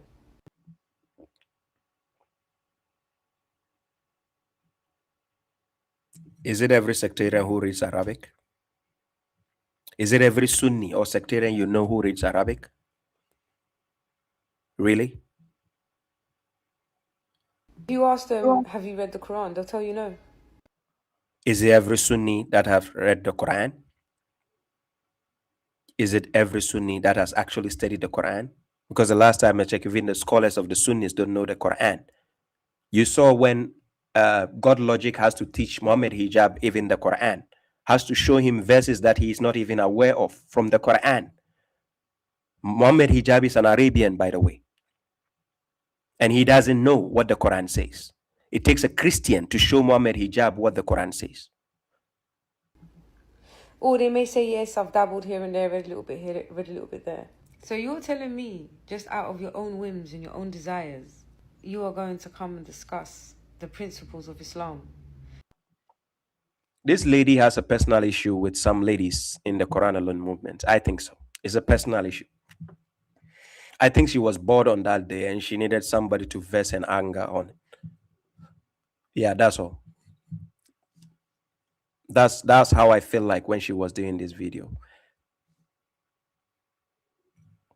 Yeah.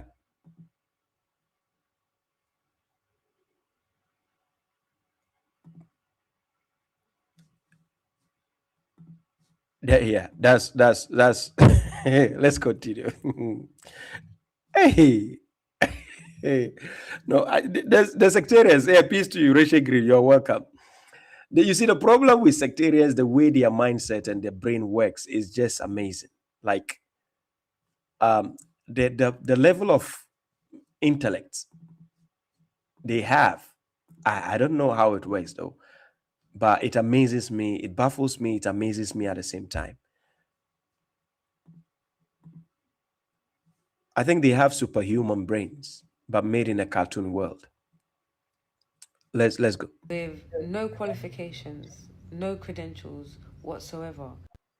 The last time I checked, the Sahabas of the Prophet who you claim passed down everything, none of them have credentials. They don't have qualifications because it's about religion. This is not about academia.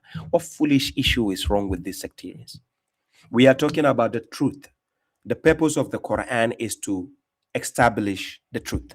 Haqq. It is not about academia where you go for degrees and work in a office. And so if you're talking about qualifications and credentials, please kindly present to us that of the Sahabas, where they end their degrees, where they end their qualifications. We want to know which Azhar the Sahabas went, which university, who gave them that qualification. Please. When we have sheikhs, imams, and great scholars I was waiting for her to get there. We have imams, we have sheikhs, we have great scholars. Who are they, please? Have studied and dedicated their whole lives to this field. Thank you. They studied and dedicated their whole lives, and we can see through them and see the bozofied logic they are giving you. It's just like a politician who went to school to study and then he earned his degrees and he became a politician. Just because he's corrupt and I can see he's corrupt, I also need to go and earn the degrees before I can challenge him. Is that how your brain works? When you can clearly see a politician with all his degrees and he's corrupted, and I can see the clear corruption he's doing. So I don't need to speak. I have to go and earn the degrees just like him. Then I come and face him and then tell him that he's corrupt. This is how the Sunnis have been programmed in the brain. Both the men and the women in the Sunni. And have left us some of the best works, including Sahih Bukhari. Subhanallah. Hey, some of the best works, including Sahih Bukhari. Hey, I love this lady. Hey, this girl never checks Sahih Bukhari. She never read it. Some of the best works, including Sahih al-Bukhari. The way she said it, I love it. Let me see if I can go back. No qualifications, no credentials whatsoever. When we have sheikhs, imams, and great scholars who have studied and dedicated their whole lives to this field and have left us some of the best works, including Sahih Bukhari. Wow, I love this. Let me applaud her. Where's the applaud? Applaudez, applaudez.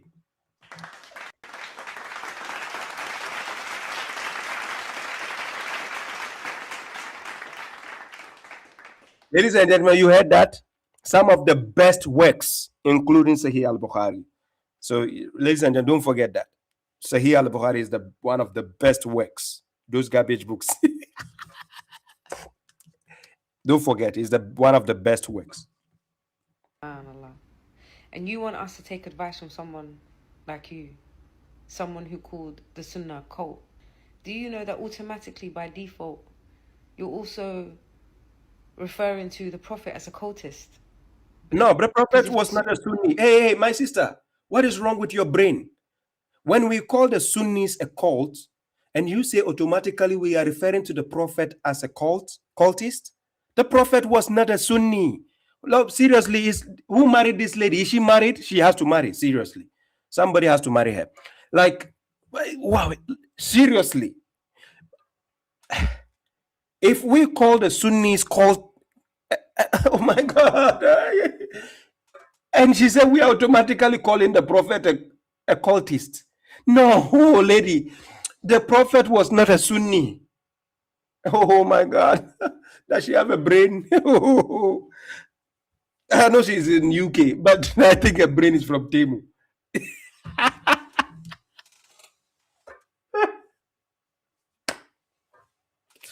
Hey. Hey.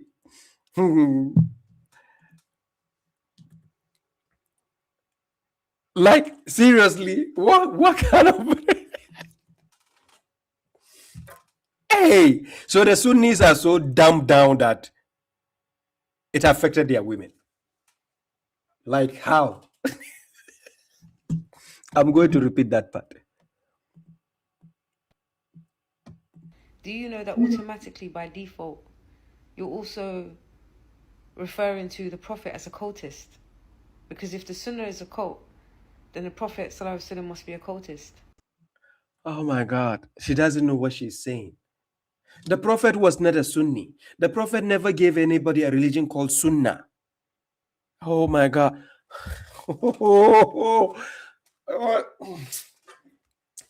Like she's stressing my brain. I'm serious.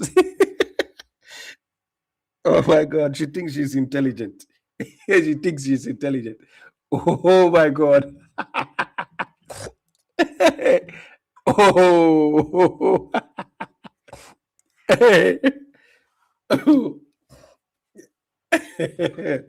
Anyways, let's continue. Oh my God.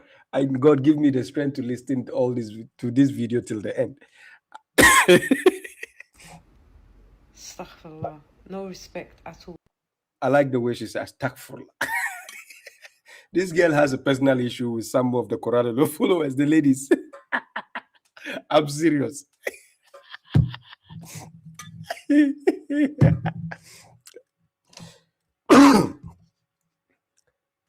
No respect. You need to put some respect on the Prophet's name. Are we disrespecting the Prophet? The last time I checked, the Quran alone followers don't disrespect the Prophet. So if we say we have to put some respect on the Prophet, it is we that respect the Prophet. The last time I checked, you, the sectarians, don't respect the Prophet. You only say it by your mouth that, whoa, we love the Prophet, we love him more than anything. No, you don't respect him. Somebody you are accusing of marrying a CCSO girl, is that respect?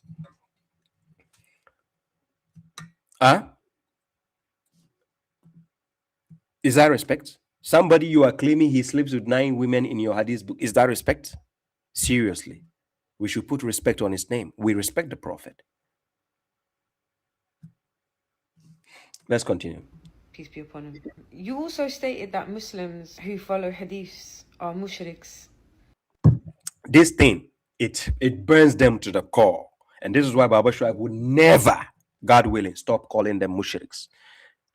When I call them mushriks, they are. And that's why it burns them to the core. Wallahi lazim, I'm not joking with you. The number one people in this world who likes to takfir people outside the world there is the Sunnis. They like to takfir people a lot. They are the number one people who like to call people kafir, mushrik, and so on. And you think Baba Shuaib will just be blind, turn a blind eye on that? No. Respect is reciprocal. I'm going to do the same for you, but I have a justification for it. I'm going to call you guys mushriks, and I'll prove it to your faces and your scholars. Because you are mushriks. And it burns you to the core. I know, but I'll never stop. Wallahi. Unless you admit you are mushriks. Because they listen to the word of man, supposedly, over the word of God. Do you know that anyone who accuses somebody of shirk without knowledge or evidence is going directly to hell? How do you... We give you evidences. Are these people that dumb? They don't even see the evidences we are giving them? They are so dumb and foolish that we give them evidences from the Quran. They see it clearly, but they say we are calling them mushriks and we don't give evidence. We are literally giving you evidence. You are associating garbage books with the book of God. Quran chapter 4 verse 36. God says, do worship him and do not associate anything. A book. The books you are calling Sahih al-Bukhari, are they not things? God says, do not associate anything with him. The book you are following, are they not things? But you associate to God and his religion. That makes you mushriks. Because where did God give you the sultan to associate those garbage books with him? You don't have. That makes you mushriks. How difficult is it for you, your smaller brains, to understand this? Justify the statement when the Prophet, peace be upon him, said, I have given the Quran and something similar to it. What do you think he meant by something similar to it? Yes, thank you. Anonymous user, I know they will not listen, but the truth still need to be told, right? Just like God sent Moses to Pharaoh, he already let Moses know that Pharaoh is not going to accept. But still, you have to use the evidence against the person so that on the day of judgment, they will have it as a proof that it was presented, but they rejected. Because God says, وَسَوَاهُمْ عَلَيْهِمْ أَنذَرْتَهُمْ أَمْ لَمْ تُنذِرْهُمْ لَا يُؤْمِنُونَ. That is when a person decides to reject something, even if you want them or not, they will still reject because they've already made up their mind. Right? So we are saying, for evidence sake, to save people who are about to fall in the same pit these people are already in, so that they can be cautious. That is why I talk about these issues, right? Is it possible he could have been referring to the hadith? The Prophet, peace be upon him, before he died, also said, I have left the Quran for you and Sunnati. Hey! Oh, the Sunnis finished with her. This hadith she was quoting, there are 3 versions. One says he left his kitab and al-bayt. He left the kitab and sunnati. He left the kitab of God. three versions. This hadith she's quoting. Look, let me give you the correct version. The correct version is the Prophet is telling you he left you the book of God. In Sahih Muslim 2408C. Sahih Muslim 2408C. It says, Kitabullahi fil huda wa nur man istamsaka bihi wa akhaza bihi. Then he says, Kana al huda. Then he says, Waman akhazah dalla. So it is saying the book of God contains the guidance that whoever follows it, Kitabullahi fil nur, fil huda wa nur. Whoever holds on to it and takes it is upon guidance. Right? Then again, the other one here, which is in Sahih, yes, in Sahih Muslim again, 1218a. Sahih Muslim 1218a. What did the Prophet says? He says, "Qad taraktu fikum ma lan tadillu ba'dahu in ihtasamtum bihi kitabullah." He says, I have left among you something which will never lead you astray if you hold on to it, which is the book of God. Which is the book of God. The Sunnis, bozofied, bozos. Let's continue.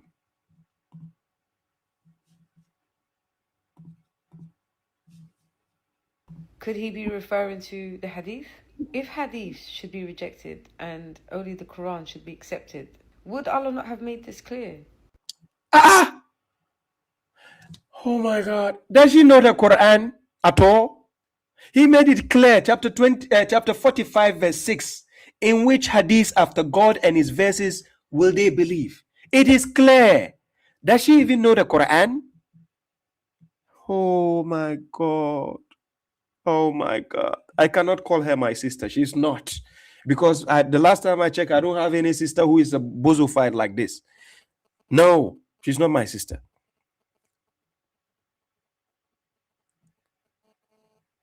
Oh my God. Oh my God. The bozofied version of a Sunni, a female Sunni. She doesn't know the Quran.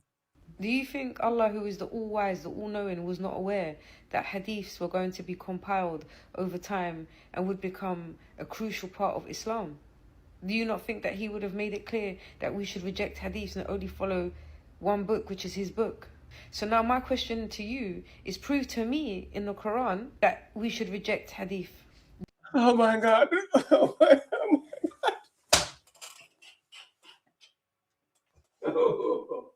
Oh my God. Oh, hey, I'm going to come here. Oh, I'm not going to listen to this sister again. God have mercy upon us.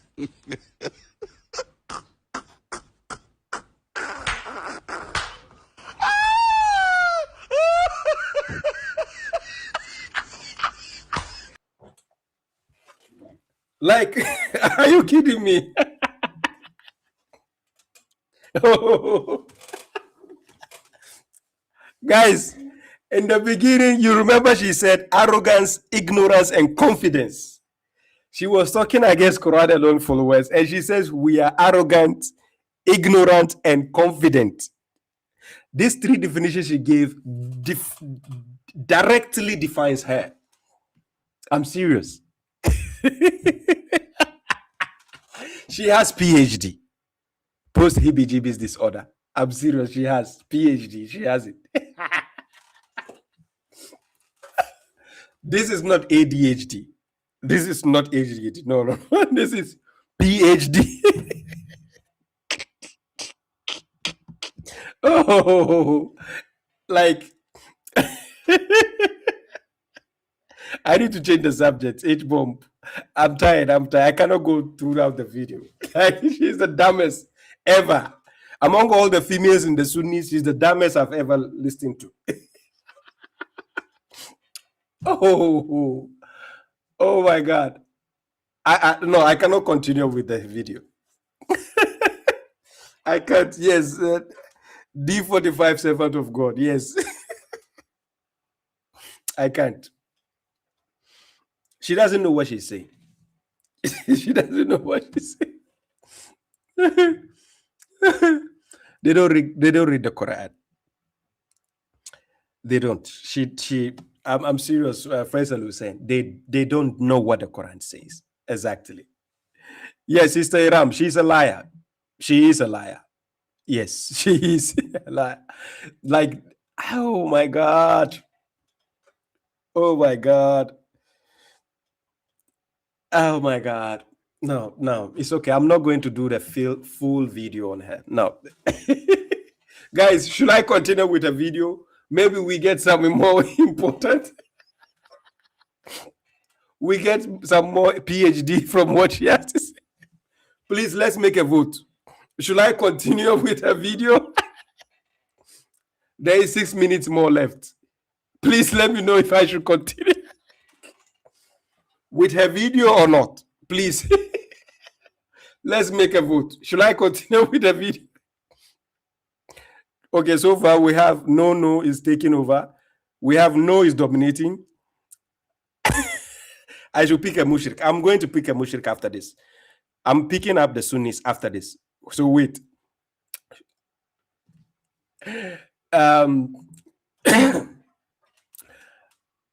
Dil P says, Baba, I'm going to make you laugh my ringtone. Are you sure? The Sunnis are going to hate you.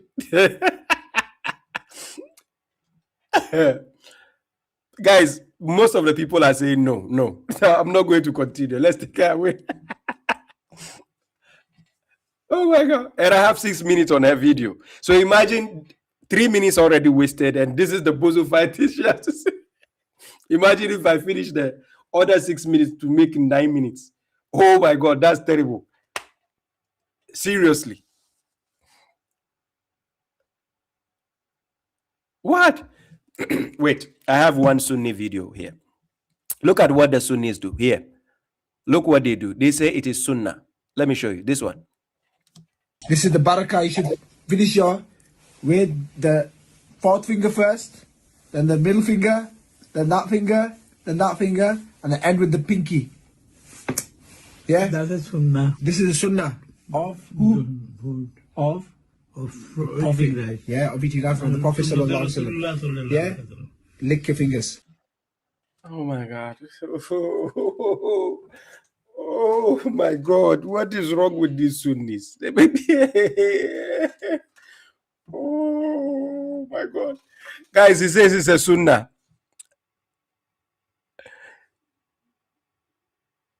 Yes, mushrika. She's the mushrikest. Zabuta says, I saw your old video. I saw your old video today in which you were asking about the forms of adjective. Yeah, the superlative forms. And he says, and someone said, mushrik, mushrika, mushrikest. She is a mushrikest. Guys, like, I'm trying to show you that the Sunnis have different brain. Like, their brains is unique. They are. I'm serious. The brains are customized. Watch the video. For those on TikTok, you don't see. Let me see if I can show you. Here's the video. I don't know if you can see. Let me see. This is the video. Let me make it big for those on TikTok to see it.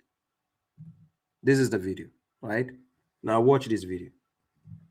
This is the barakah. You should finish your with the fourth finger first, then the middle finger, then that finger, then that finger, and then end with the pinky. Yeah? That is sunnah. This is the sunnah of who? Of eating rice. Yeah, of eating rice from the Prophet sallallahu alaihi wasallam. Yeah? Lick your fingers.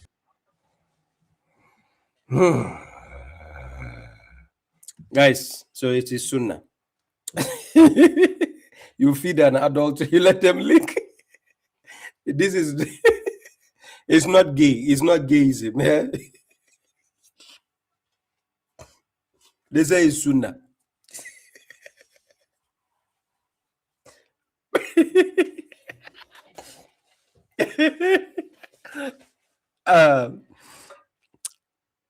Guys, it's part of the hadith.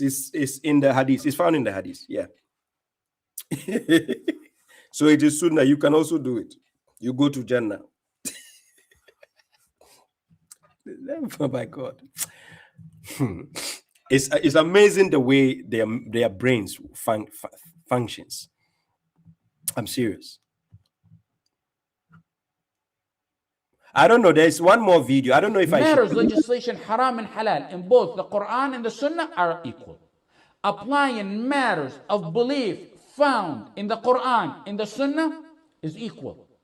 Applying matters of worship found in the Quran and the Sunnah are equal. Applying matters dealing with others, matters that pertain to matters or rules and regulations dealing with others found in the Quran and the Sunnah are the same.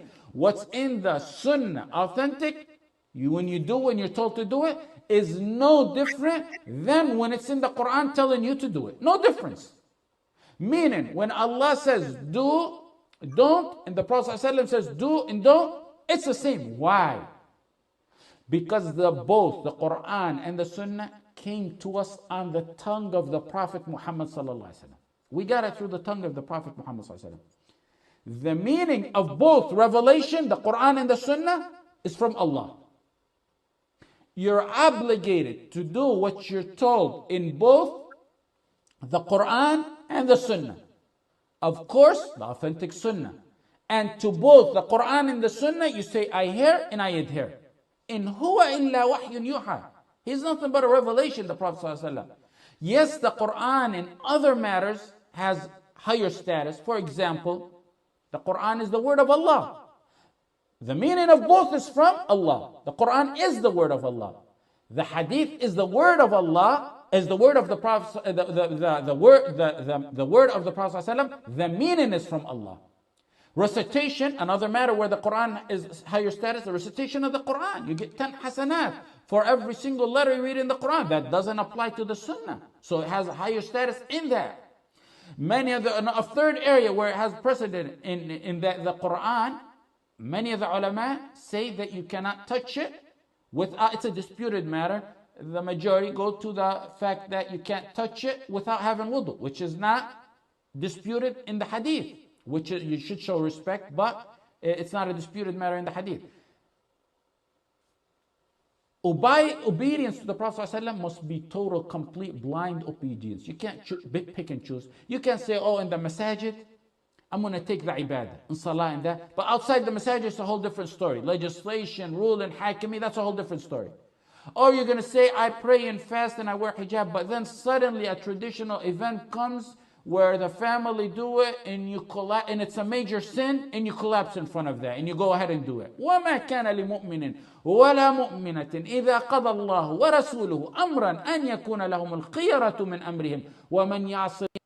You see how they misquote the verses of God? Quran chapter 33, verse 36. This verse is quoting, all the Sunnis mistwist the verse. God says God and the messenger. It never says God and the prophet. Because what God has to say is what the messenger is telling you. The messenger doesn't have to tell you something different from another book. That is how bozofied the Sunnis, especially the Sunnis, are in the head. It's like they are drunk. Their brains don't function properly. I'm telling you. Like when they are talking, you see how the nonsense he was spewing? The Quran is higher than the Sunnah, but they are equal in law, and they are this. And I'm just looking at the donkey speaking. I'm serious. I'm not looking at a human being speaking, donkey speaking. I'm not saying it. God says in Quran chapter 25, verse 44, do you think that most of them listen or reason? He says they are just like livestock. So I'm looking at a donkey. Remember, the donkey is a livestock?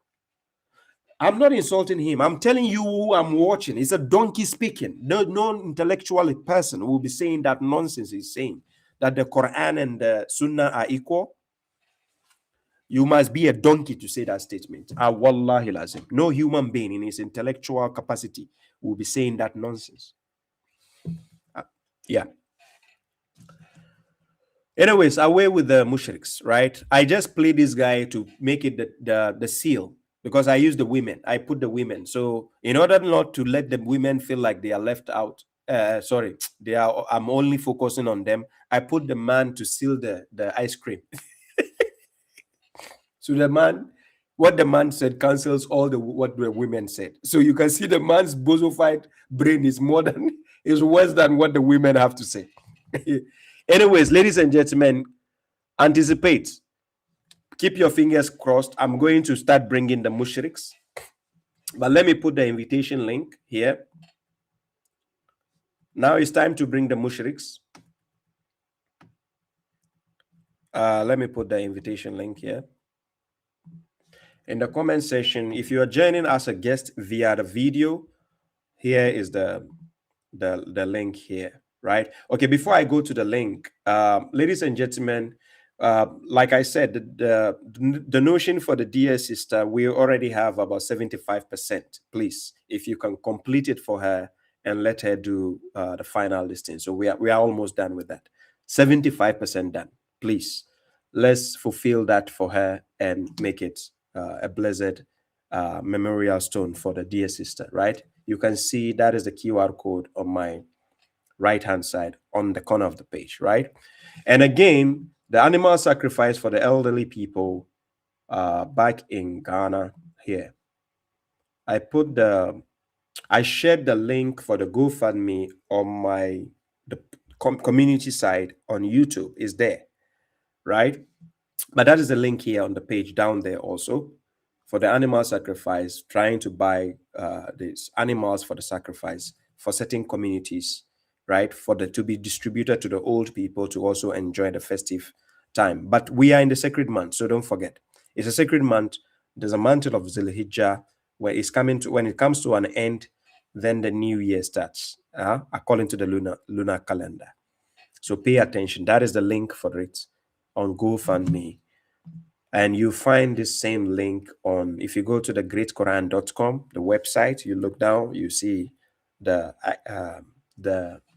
link there. So let me check if it's there.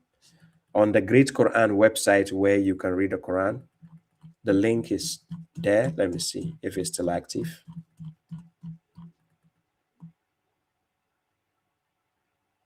Yes, the link is there. It's active. So when you go to the main front page, the link, you find this link there on the page, right?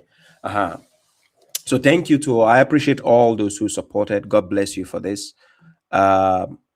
So probably this coming week, in 1 week time, this is going to happen, right? In 1 week time. So at least we have 1 week to get it done for them, inshallah. You put a donkey, the same level as Sunni. Zadri says you put a donkey. No, I know they taught the Sunni ladies, but yes, the ones who taught are even higher. That's why I said the men are in a higher position. The donkeys are higher in position. So, ladies and gentlemen, that is the guest link I put in the comment session. My moderators on YouTube, yeah, my WhatsApp number, the correctional officer WhatsApp number, the +358 466 803144.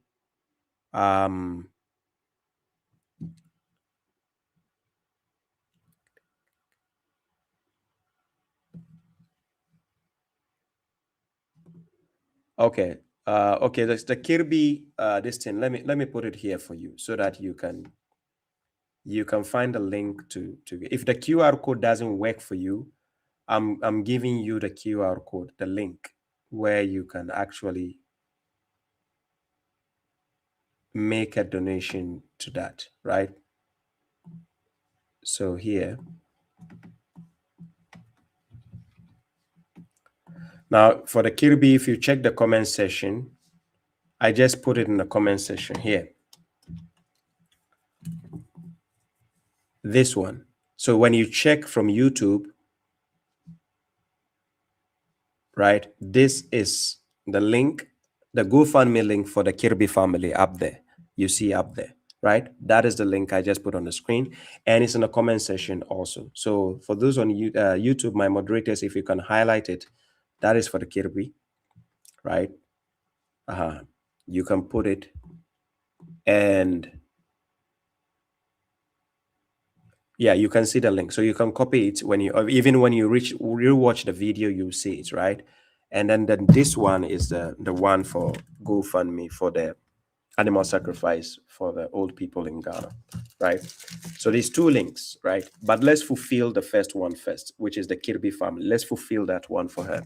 Is I think 75% done. We have 75% for her. So let's fulfill it for her. Then we move on, inshallah. Thank you to all those who donated. God bless you. I appreciate the support. So ladies and gentlemen, now get your popcorns ready. We are ready for the Sunnis, right? I'm going to be bringing the Sunnis on, so anticipate, be ready. And that is the correctional officer phone number. You can call via WhatsApp. Let me see. I make the WhatsApp ready. Also, you can call via WhatsApp, direct call. That is the number. For those on YouTube, X, Twitch, Facebook, right? That is the number on the screen, right? So for those who rewatch the video, you can see the links where you can make the donation. Yeah, so let me go to here.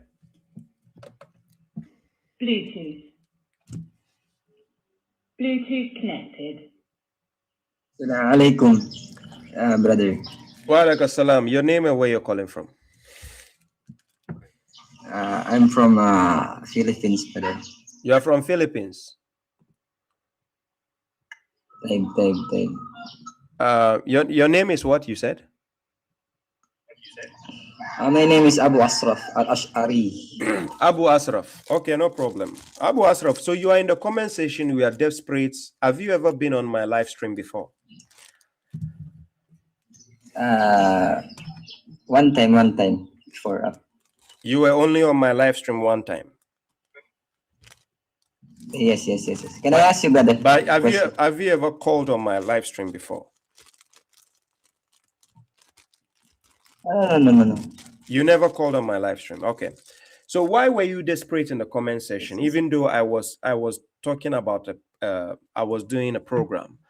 So because here in the Philippines it's almost 7:22 a.m. I don't know. What? I want to go sleep. No, I want to go sleep, but I'm just want to ask you a question.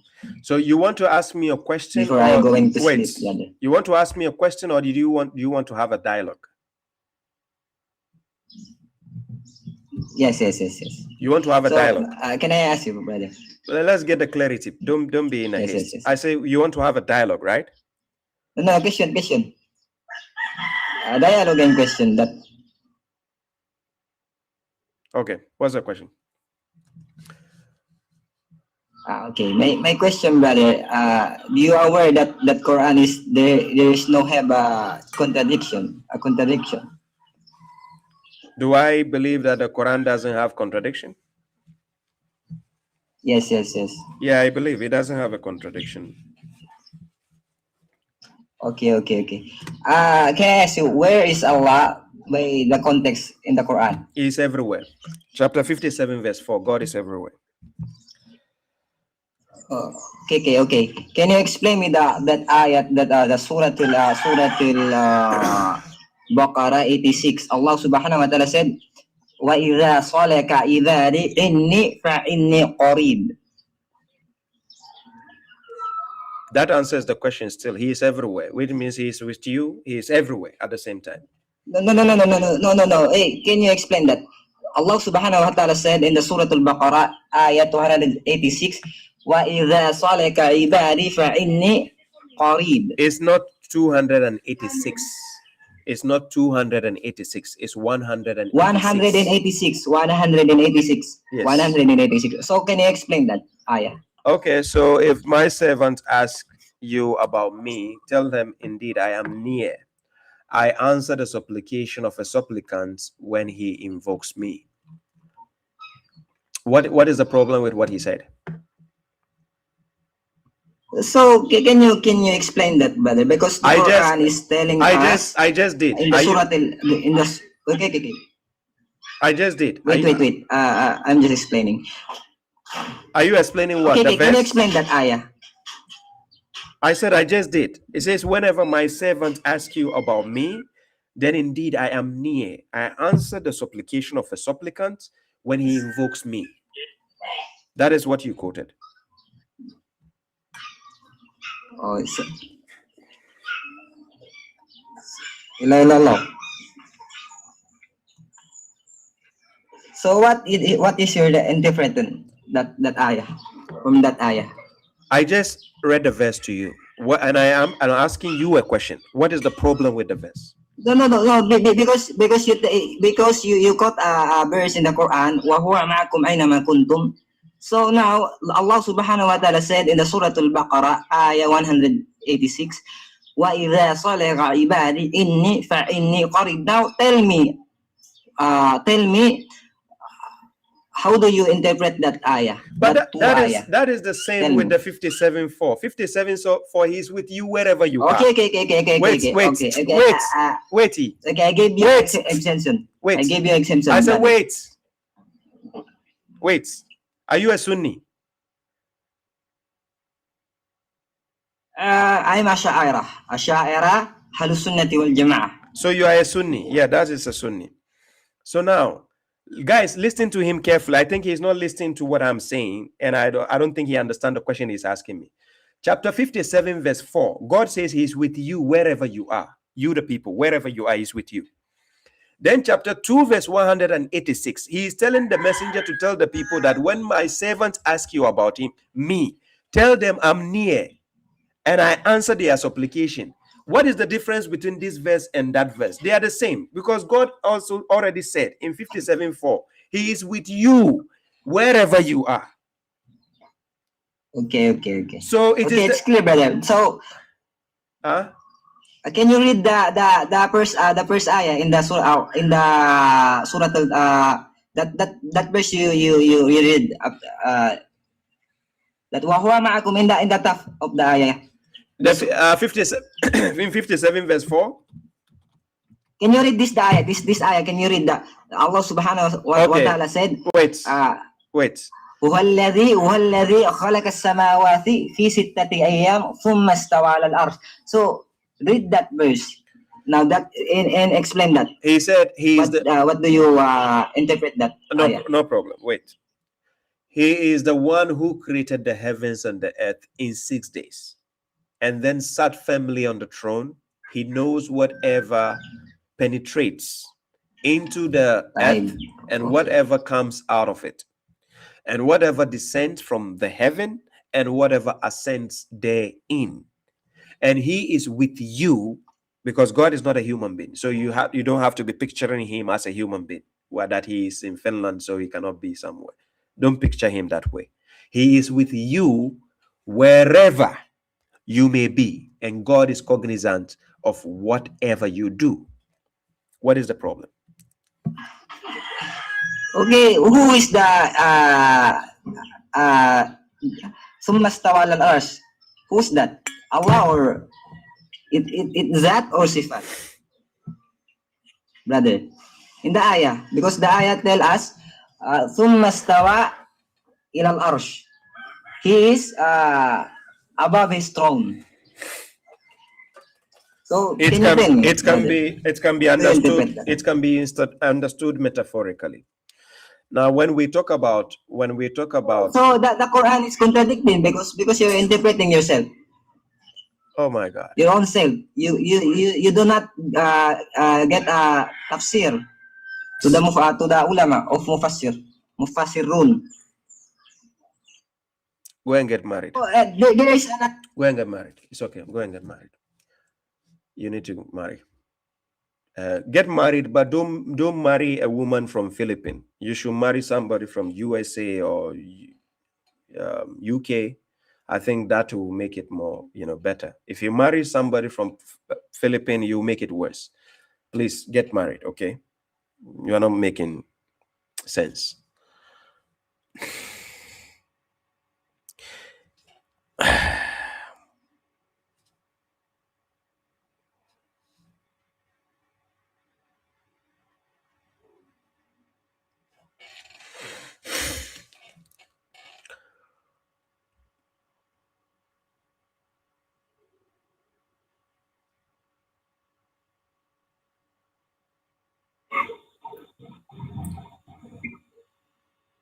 Assalamu alaikum wa rahmatullah. Wa alaikum assalam. Your name and where you're calling from?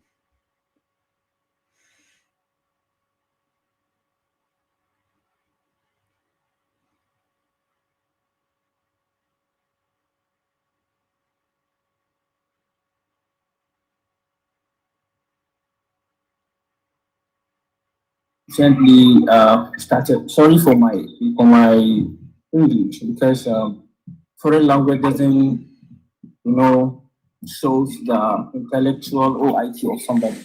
This is a colonial language. So I will try to just for my grammar. It might not be good. I say your name and where you're calling from. So I said my name is Abdurazak Umar. Abdurazak I'm calling Umar. you from Nigeria. Okay. How may I help you? Yes, I'm calling you from. Right. How may I help you? I have questions to ask. Are you here to have a dialogue? I dare you. Wait. I'm here to ask questions. Are you wait?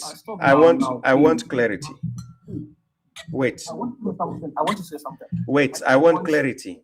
Let me say something. I want clarity. Listen.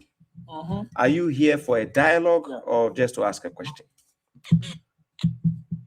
I already answered it. I want to ask. We cannot hear you. I think you don't know the problem. Your network is very bad. You don't understand what is going on. Your network is showing you have one signal. So your network is already bad. Whatever you are saying, we cannot hear you. Ladies and gentlemen, wait. I want you to pause and read the comment section. I said pause. When I'm talking and you are talking, we cannot have a conversation. Mute yourself and listen what I'm saying so that you can know why are you guys desperate? I don't understand. What is wrong with you? Listen to what I have to say. Mute yourself. Mute yourself. I say your network is not that good. So whatever you've been saying from the beginning, it was having breaks. Nobody can hear you. If you like, check the comment section. Ladies and gentlemen, can you hear him? Can you hear whatever he's saying? Can you hear me? No, I said you mute. You mute. I want you to see something. Mute and read the comment section. Can you see the comment section? Yes, yeah, I see. So your network is not stable. It keeps fluctuating. So when you talk, it cuts in between. Okay. What about now? It's showing me that you have one signal on your network. Maybe where you are, we need to move. Okay, now it's two signal. Let's try with the two signal and see.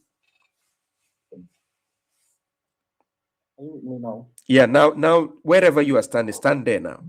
Don't move. It's saying you have two. Two is okay. We can manage. What I'm saying is that my name is Abdurazak Umar. Yeah. I am calling you from Nigeria to Refutes. Okay. What I have is that I have questions for you. But first of all, I will ask my questions and I would like you to answer the questions. Like, I don't want that kind of your attitude. Okay, let me finish. I don't want like of that your attitude that you always provoke people, not like the last person. Let me tell you something. The last person you invited after you have dropped him down, you just started insulting. This is not good. This is not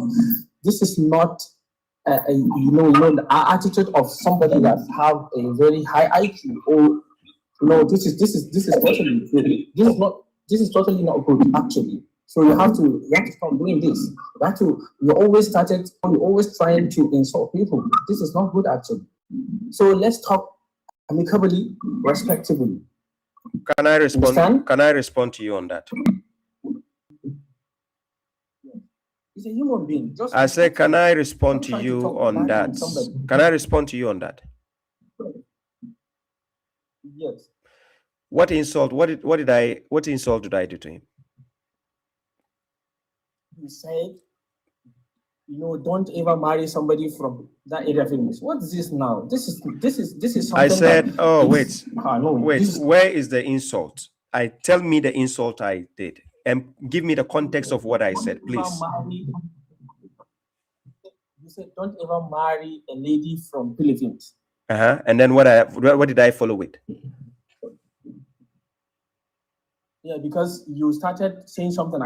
But you said you mentioned something. I made a context. Like, please. Let's get clarity here. I want to prove to you people that you are not even listening, and you came with emotional sentiments. So pay close attention. I was giving an advice, and it's a context. I want to prove to the people you are not paying attention. Tell me the context of what I said. You said I insulted him, right? So show me the context of what I said. I need a context. What did I say? You have said, don't, after you drop him down, you say, don't ever marry a lady from Philippines. They are confused. Oh, they are confused. Oh, they have no idea. Just one kind of statement you said. I couldn't remember. So, you see, you have a problem. My brother, seriously, you have a problem. It means you have problem of discernment. You don't know how to discern to a statement and a context. I was giving an advice, but in a jovial aspect. The jovial aspect was to tell him, since he is a mushrik, in my context, since he is a Sunni, that concept he has, he shouldn't marry from his country because he will make the mushrik ideology worse. So he should go and marry from another place so that he doesn't make it worse over there. So I'm saying he should rather go and marry in UK or USA or something. That's what I said. I never insulted him. He's a fool. I never said Philippine ladies are fools. I never said that. Now you came, you said I insulted him. So now tell that on my audience, he left. His network is even bad. You see, when they are coming with their emotional sides, you already know the direction of our conversation, where it's going to go. You see how they are. The moment they come with their emotional sides, you already know how our conversation. Yes. Somebody says the fact that I even have to explain a joke, then that means there's a problem with the way Sunnis have to reason. It's a logic, it's a joke I'm even made. Even the guy who came in, he didn't take any offense in the comment section. He didn't say I insulted him. Right? I wasn't insulting him. I wasn't even insulting Philippines. Look, I have a lot of people from Philippines who watch me, who like what I do. I wasn't, oh my God. Hey, Sunnis, why? Anyways. Let's move on to another league of Sunnis. Who should I bring? Guys, if you are a Sunni in the comment section, send me a request, please. Okay, this guy is not a Sunni, by the way. He's not a Sunni.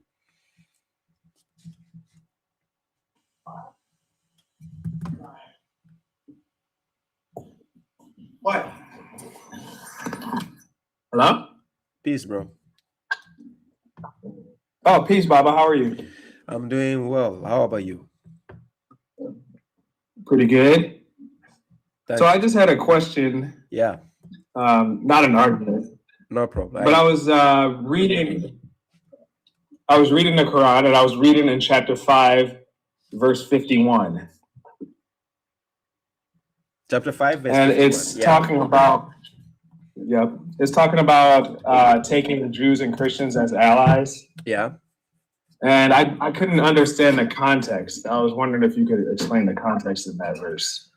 Okay. So in Surah Al-Ma'idah, it says the dining table. That's a chapter of the dining table, right? It says, "O you who believe, do not take the Jews and the Christians as allies." So if you read my version of translation, you will see that I underline the word awliya. Awliya. It says they are allies of each other, and whoever befriends them, meaning you take them as an ally among you, the believers, then indeed he is among them. Then you become one of them. Indeed, God does not guide the transgressing people. So what God wants you to understand here, in the same chapter, when you go to chapter 5, in the same chapter, and you read verse 82, I want to show you something. This is what God says. He says, you will find that the worst of people in antagonism to those who have believed are the Jews, as well as those who are idol worshippers, who associate idols, right? And you will find that the nearest of them in friendship to those who have believed are those who say we are Christians. That is because there are pastors and monks among the Christians, and that they are not arrogant. So now somebody might think this is a contradiction. The 51 we are talking about alliance. Is different from normal friendship. I can have somebody as an ally is different from normal friendship, right? Like to just say, oh, a friend, I know him, this is an acquaintance, or that there's a difference there. So let me show you how it works. The chapter 5, verse 51 we are reading, those type of people God is distinguishing for you. When we talk about alliance here, we are talking about you, the believer, should not take these Jews and the Christians as allies. Why? Because they are already allies of each other in terms of alliance, not in the normal aspect of friendship. We are talking about alliance. They've allied themselves to fight for the same cause. Why? Jews and Christians, they follow the same book. That's the Bible. You understand? So whatever enmity a Jew might possibly have against you, it might also incite a Christian to have against you. So let me show you how it works. Let's say right now, I make a video attacking the Bible. Let me make a video attacking something from the Bible. Both Jews and Christians are going to form a team against me. Right. Do you get the alliance here? They are allies of each other in that teamwork. Just like believers are also supposed to be allies of each other. Disbelievers are also allies of each other. According to Quran chapter 8, verse 73, this is what God says. God says, and those who have disbelieved are allies of each other. Unless you, the believers, do such, you also do likewise to become allies of each other. There will be discord, that is chaos on earth, and big corruption. Now, United States has allies, has ties in terms of they have alliance with who? Saudi Arabia. Right now, we are talking, Saudi Arabia has an alliance with Israel. Because there's no way America can have alliance with Saudi Arabia, and Saudi Arabia will not have alliance with Israel. It's impossible, right? So now, when Palestine is being attacked, there is no way Saudi can say something.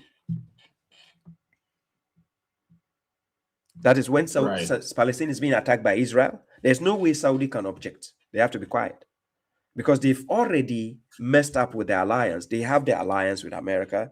And when you say something against Israel, it's that indirectly saying it against America. So you have to just keep quiet and put your mouth away. But instead of limiting it to friendship, they made it an alliance. So when it's an alliance, this is what God doesn't want you to do. Because when it is that form of alliance, even if it is your brother being touched, you cannot say anything because you have an alliance with this team. Somebody will say, having an alliance, is it not the same as friendship? There's a big difference. I can have a neighbor who is my acquaintance, that I know him as a friend, but we don't go deep into matters or issues, religious issues in the deep form. No. We can have respect for each other, just like God explains in chapter 60, verse 8 to verse 9. Listen to what God says. God says, God does not forbid you, the believers, from those who do not fight you because of the religion, and do not expel you from your homes, from being nice to them and being equitable to them. Now, the last time I checked, it is only a friend I can be nice to and equitable to, isn't it?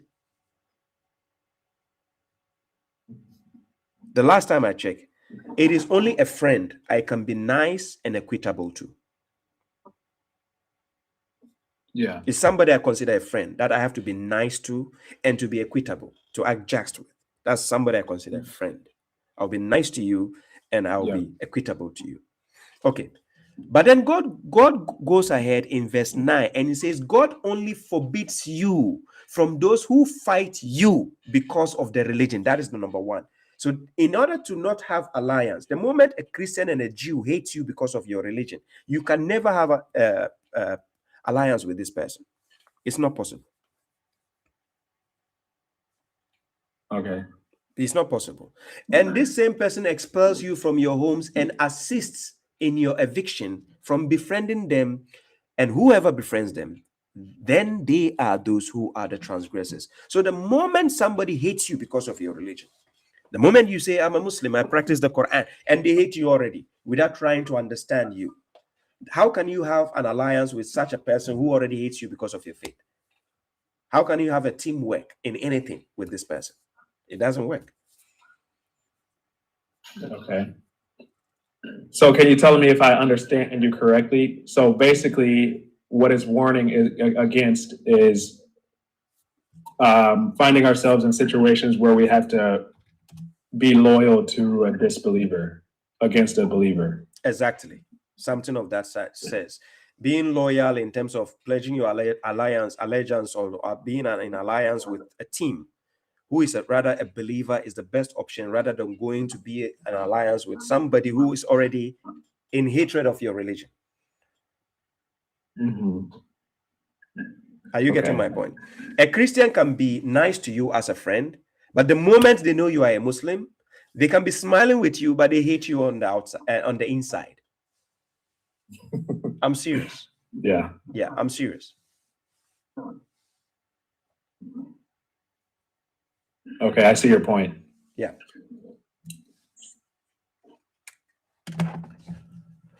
You see? Well, so, thank you once again. You're welcome, my dear brother. You're welcome. Jordan, right? Yep. Stay blessed, bro. Keep on watching. I needed the Sunnis, by the way. So you are not a Sunni, unfortunately. So yeah, of course. Thank you. Keep on watching. Right. Peace, brother. Peace to you. Let me see. Let's continue. Ugly CEO. I will bring you after this. Let me bring Ahmed. I bring Ahmed. So guys, as soon as I hit 3 hours on TikTok, on YouTube, I have to go. Right, YouTube. As soon as I hit 3 hours, I might have to go leave YouTube and be on TikTok. So I apologize in case you might not get to watch the rest of the video. I don't want the video to be too long. The last stream I had was almost 6 hours. I don't want it that long. Salam, my brother Ahmed. Wa alaikum salam. Your name is Ahmed from where? Nigeria, right? From Nigeria. Your network is better than the previous guy who called. His network. Yes, it normally happens sometimes. Ahmed, how may I help you? I want to ask questions. No problem. Are you here to argue or just ask me questions? I will ask you questions, then I will see what will happen then after that. Ahmed, have you called on my program before? Yeah, it has been a long time when I called. Are you the one who spoke about the tajweed? You. Huh? Let's have it one more time. No, give me clarity. Are you the one who spoke about the tajweed? Yes, I'm the one. And I told you I used tajbush. Yes, that's nice. I can see. Ahmed, are you prepared now? Are you very prepared? Yeah, let's talk. Okay, let's go. So I'll quote some ayahs for you. Yeah. Then I'll ask you a question. No problem. Allah subhanahu wa ta'ala said, Ya ayyuhalladhina amanu ati'u Allah wa ati'u ar-rasula wa ulil amri minkum fa in tanaza'tum fi shay'in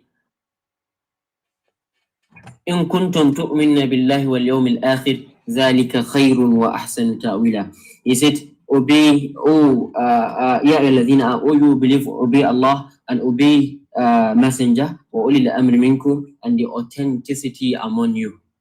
What? And the second, he said, what did you say? Authenticity? Among you. Wa ulil amri minkum. What do you mean by authenticity? the ones that normally gives command. Those of authority, among authority. Those of authority. Uh-huh. Okay. Authority, yes. Yeah, that's nice. Thank Okay. you. And then second, he give ayah, من يطيع الرسول فقد أطاع الله من تولى فما أرسلناك عليهم حفيظا. So, given these two ayahs, I want to ask you a question. Do you believe that obeying the messenger is compulsory for every Muslim?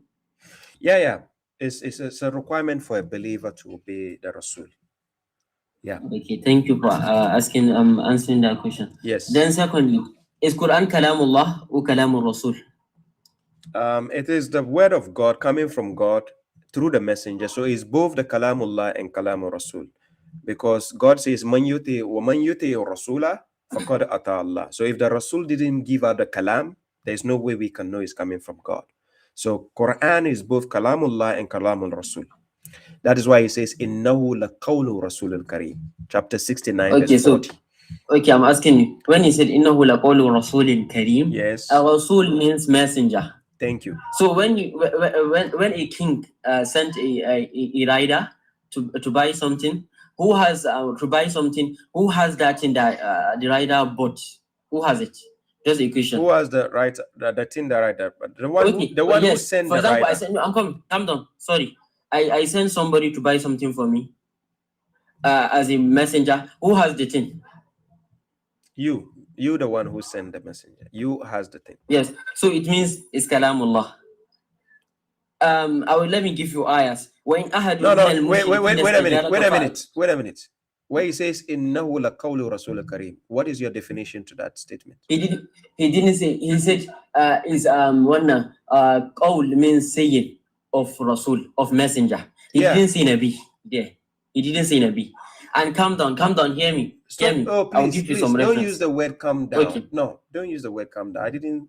I'm not escalating. When you say calm down, don't do that, especially if you get married to a woman. You say you are not married yet. If you get married and you're talking to a woman, never use the word calm down to a woman. She's going to fight you like a beast. So yeah, you don't have to advise me, but let's continue. I have to advise you. Haven't married yet. That last time you told me. So when you marry, I'm just teaching you something. Okay, answer my question. Wait. Innahu laqawlu Rasul Kareem. I want to ask you. Innahu, this damir. What is it referencing? The damir reference he, prophet, but he said Rasul. There, he said. Hey, wait. He says innahu laqawlu Rasul Kareem. You said that innahu, who is representing who? Who is representing prophet there? You are not normal. If you say if it is representing the prophet, you are not normal. Please open the verse. Let's check. Chapter 69, verse 40. Let me teach you the Quran. You don't know the Quran. Chapter 69, verse 40. Open it. No, I'm teaching you the verse. Open it on your side also, so that you learn. I don't have Quran with me. Open it already. The verse is talking about the Quran. The Quran has a damir, which is a masculine pronoun. The damir is huwa, representing the Quran. You are saying the huwa represents the prophet. So now, chapter 69, verse 40. And I'm going to read so that you see what the verse is talking about. It says, Innahu laqawlu Rasulul Kareem. Then he says, Wa ma huwa biqawlin sha'ir. Qalilan ma tu'minun. Is kasra wa ma huwa biqawli sha'ir. Yeah. So here it is saying, indeed, it is the word of an honorable messenger. Then he says, and it is not the word of a poet. Really do you believe? Then it goes, verse 42. Wala biqawlin kahin. Then he says, Qalilan ma tazakkarun. He says, not the word. This qawl we keep talking about, it is the who. In Nahu, God is talking about. You said the who is referring to the prophet. That is wrong. But let's continue so that you see the context, the siyak al-kalam. Okay, let me explain. I said, let's see the siyak al-kalam. I'm not done. Then he says... okay, finish. While I'm talking to, don't distract me, because I didn't distract you. Finish yours. Finish yours. Don't worry, let me finish. But that is why I ask you if you're here to argue or ask questions. Finish. Don't worry. Mute yourself. Mute. Then he says, Tanzilu min rabbil alamin. So now he's telling you the Quran is a revelation from the Lord of the worlds. Then it continues, وَلَوْ تَقَوَّلَ عَلَيْنَا بَعْدَ الْأَقَاوِيلِ. He says, and if he, the messenger or the prophet, had fabricated some of the sayings about us, then God says, لَأَخَذْنَا مِنْهُ بِالْيَمِينِ ثُمَّ لَقَطَعْنَا مِنْهُ الْوَتِينِ. He says, we will have seized him by his right hand, by the right hand, then we will have cut the iota out of him or from him.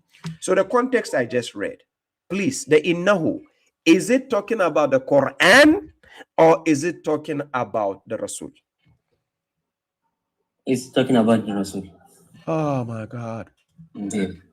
Oh my God. Translate the verse. Come on. Translate believe what you believe. Let me give you my own. Translate the verse. I believe what you see. Translate. Wait, let me explain. When you are doing yours, I didn't. No, listen to what I'm saying. Everybody has his own. I said listen to me first. So I said, listen. Translate this ayah for me. Listen. The way you. Listen. I just finished translating. Now it's your turn to translate the verse. Translate 69 verse 40. I won't translate the verse because you didn't translate what I'm asking you. I now. finished translate. Oh wait, translate, guy. Now translate this verse. وَإِنْ أَحَدٌ مِنَ الْمُشْرِكِينَ اسْتَجَارَكَ. Don't be a bozo. I'm giving you an assignment. You came and gave me an assignment, and I did it. I'm giving you an assignment. You are telling me you are not going to do my assignment, but you want me to do your assignment. You are very disrespectful. You're very, very disrespectful. You know that?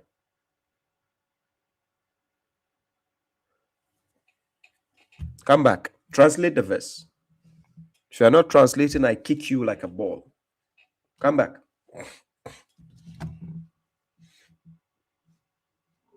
He said, indeed, indeed is a saying of the prophet, Rasul, messenger, a saying of the messenger. There, he didn't use Nabi there.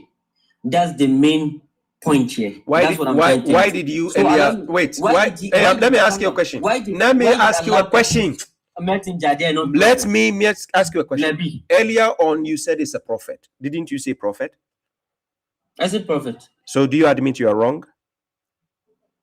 Yeah, but I know it's a prophet. But why did you? I said, Rasul? Do you admit? Please. Because he was sent there. He was sent. Please admit. Admit you are wrong. You made a wrong statement. No, I didn't make. You said it says. You say it says prophet in the verse, right? Okay. Calm down. What is Rasul in Arabic? Oh my God, please. Oh my God. Answer me. No, answer me. What is Rasul in Arabic? Answer me. In Arabic, you just mentioned it. You say Rasul. You're asking me messenger. What is Rasul in Arabic? Messenger. You have to say what is Rasul in English. Then I will tell you. What is Rasul in English? Messenger. Messenger. To messenger is a sender. Means the one who have been sent. So that's the meaning. Example. Wait. The question. My main question is the innahu, the who. What is it representing? Rasul.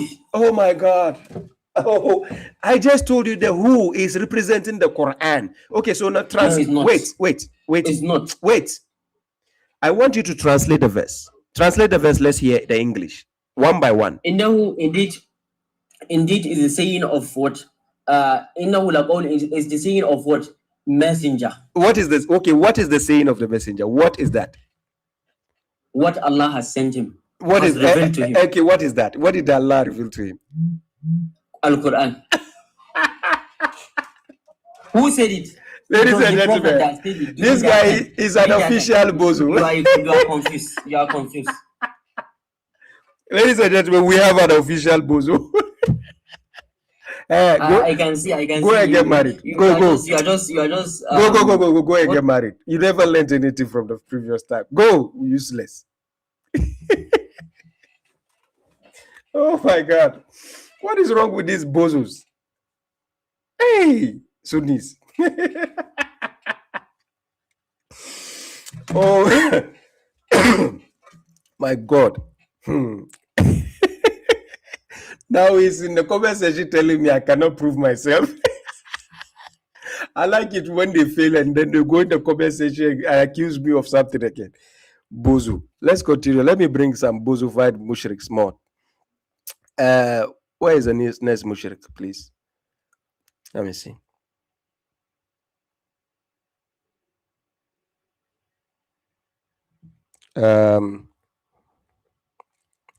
This guy who called earlier, I don't see you in the guest side. Yeah, he unconsciously translated it in the right way. I have to do another content with him again to show that the guy, the Tajweed guy, Tajweed, he is the guy I did a video on the Tajweed issue. He is this guy again. Now he is back again. So another content is going to be famous. Let's go with this guy. I hope you fix your network. Hey, Radmon Farouk, salam to you, my brother. How are you? Khalif. Is it Khalif? Khalif, you have to go out of TikTok and come back. I don't see your invitation request here. Go out of TikTok, out of this page, and come back again. I don't see where to send you the request, where to pick up. It doesn't show your request is not showing. So please go out and come back. Tamir, good night to you. Have a good night. Stay blessed. I appreciate your support. Tamir, have a good night.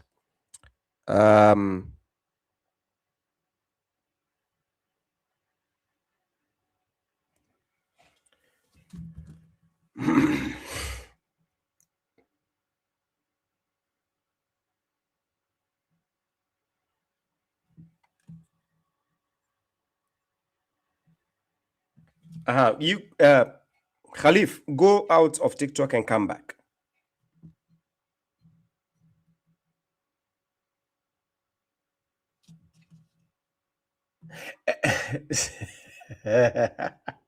Hey, Cyrus Black wants me to give him props because he gave me a video. Hey, Cyrus Black, okay, I put you. I put you. People will see he gave me the video. I never took credit of the video. Oh my God.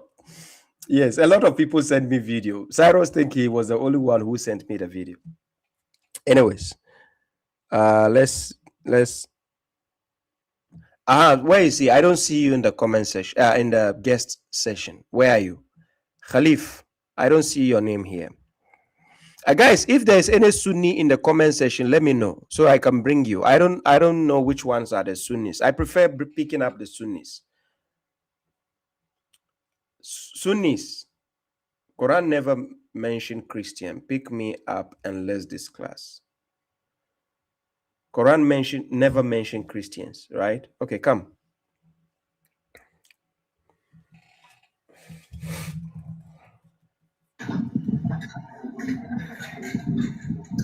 Yeah, assalamu alaikum. Good evening.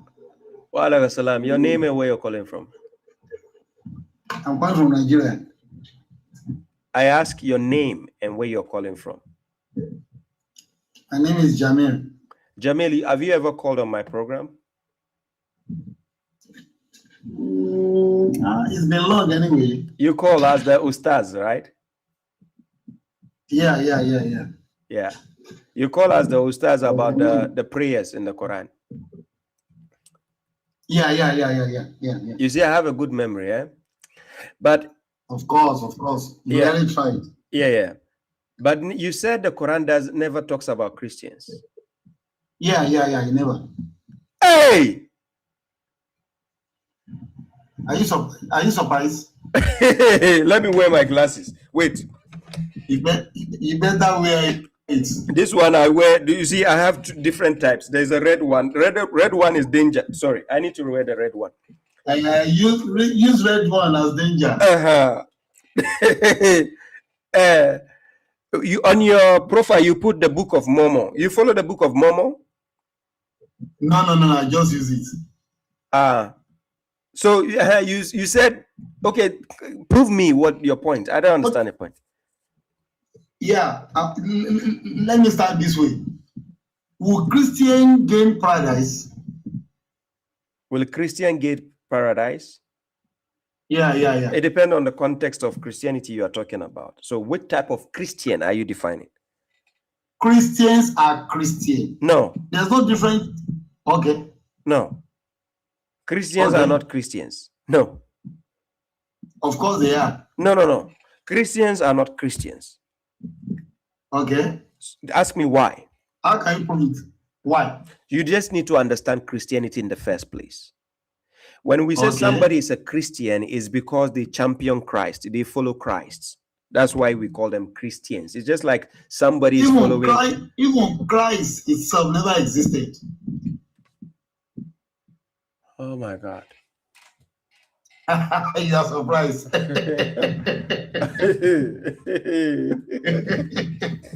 Are you surprised? Even with Jesus never existed. Okay. You are surprised? Okay, no problem. So then why are we going to have a discussion? Okay, and because people misinterpreted Nasara to be Christian. Nasaras were not Christian. I'm going to quote a verse from the Quran. Tell me which people are those. Chapter 5, verse 73.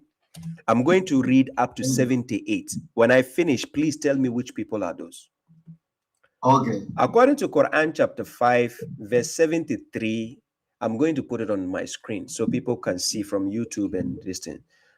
Quran chapter 5, verse 73, it says, those who certainly disbelieve have said, indeed, God is the third of Trinity.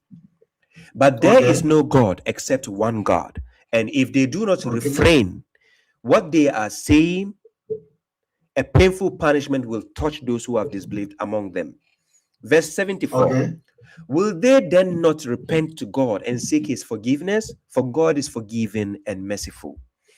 75. The Messiah, son of Mary, was only a messenger before whom messengers have passed, and his mother was an honest woman. They both used to eat food. Look how we have clarified the verses to them, yet look how they lie. Verse 76. Say, are you worshiping besides God what does not possess adversity for you, nor benefit, and God is the hearer, the omniscient? 77. Say, people of the book, do not transgress in your religion other than the truth, and do not follow the inclinations of a people who had strayed before, and had misled many and strayed from the straight way. 78. Cursed are those who disbelieve among the children of Israel by the tongue of David and Jesus, the son of Mary. That was because they disobeyed and were trespassing. So these verses I just read, in this modern day, the people you see around you, who are those who say God is Trinity? With that logic. No, I'm asking you. I'm asking you. I'm coming. That very ayah was given to Prophet Muhammad in Medina. In Medina, we have three types of people that live in there: the Nazarene, the Jews, and the Sabians. Even the Magians, they are 4 in numbers. All are people of the book. Christians are not from Medina. They are from the Rome. Are you going to answer my question, or you are going to give a monologue? I've answered your question. You didn't. I said, according to the verses I read, starting from 73, God says some people are classifying God as the third of the Trinity. They are Nazarene. Wait. You didn't listen to my question. I said, according to the verses I just read, in this modern day, which group in this world will you classify them doing what God just described in the verses I just read? You know, if you say in the modern days, Christians, but God does not define that place to be. They are not Christians. God referring to them. Allah is not referring to them because Quran was not revealed now. It was revealed then to those Nazarene, not Christian. Do you believe the Quran is a book of future, past, present, and future? Of course. Okay, thank you.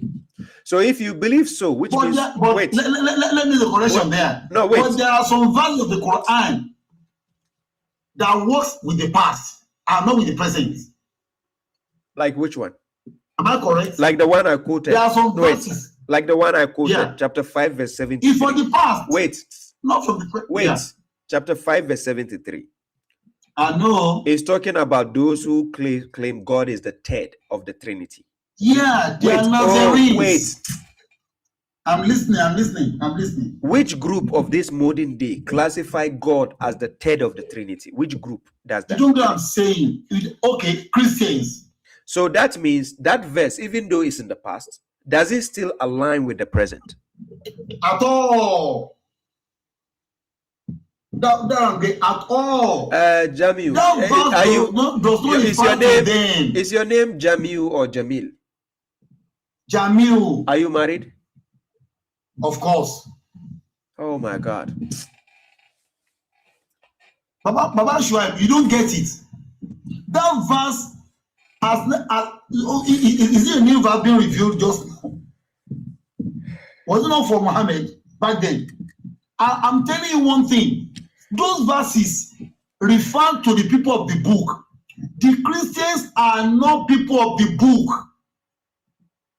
Nazarene, Magians, Sabians were people of the book. You don't get it. It's okay. It's okay. Let me talk to Sunnis about something. We are not talking about Christians. Oh wait. No, don't go. Oh, I said let me talk to Sunnis, please. Today is not for that, please. Salam to you, Muslima. Salam, you're welcome. So, yes, another day.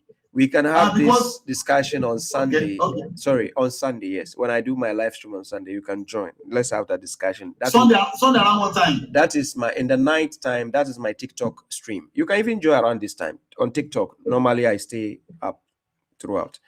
On TikTok, that is my TikTok version.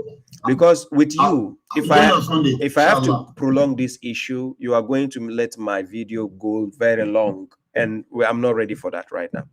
So TikTok, you can join on Sunday. Thank you. Okay, no problem. Yeah, thank you. Peace. Yeah, guys. Unfortunately, I need to bring YouTube lecture to an end. Unfortunately, I need to bring YouTube stream to an end. I'm going to stay on TikTok, but I don't think I'll stay very long, right? For people who are subscribed as how will I say, as members on YouTube, you have the exclusive access. If you have my phone number, I know all the ones who are subscribed as members on my channels. So I give you the exclusive access. Right. If you have my correctional officer number, you have any questions, I'll attend to you. I'll dedicate my time. If it's 1 hour, 2 hours, I'll get to talk to you, interact with you directly with phone. Whatever questions you have, I get to answer, give you, the references where you can study for yourself. I do once in a while interact with people in such a manner, people who are actually members on my channels.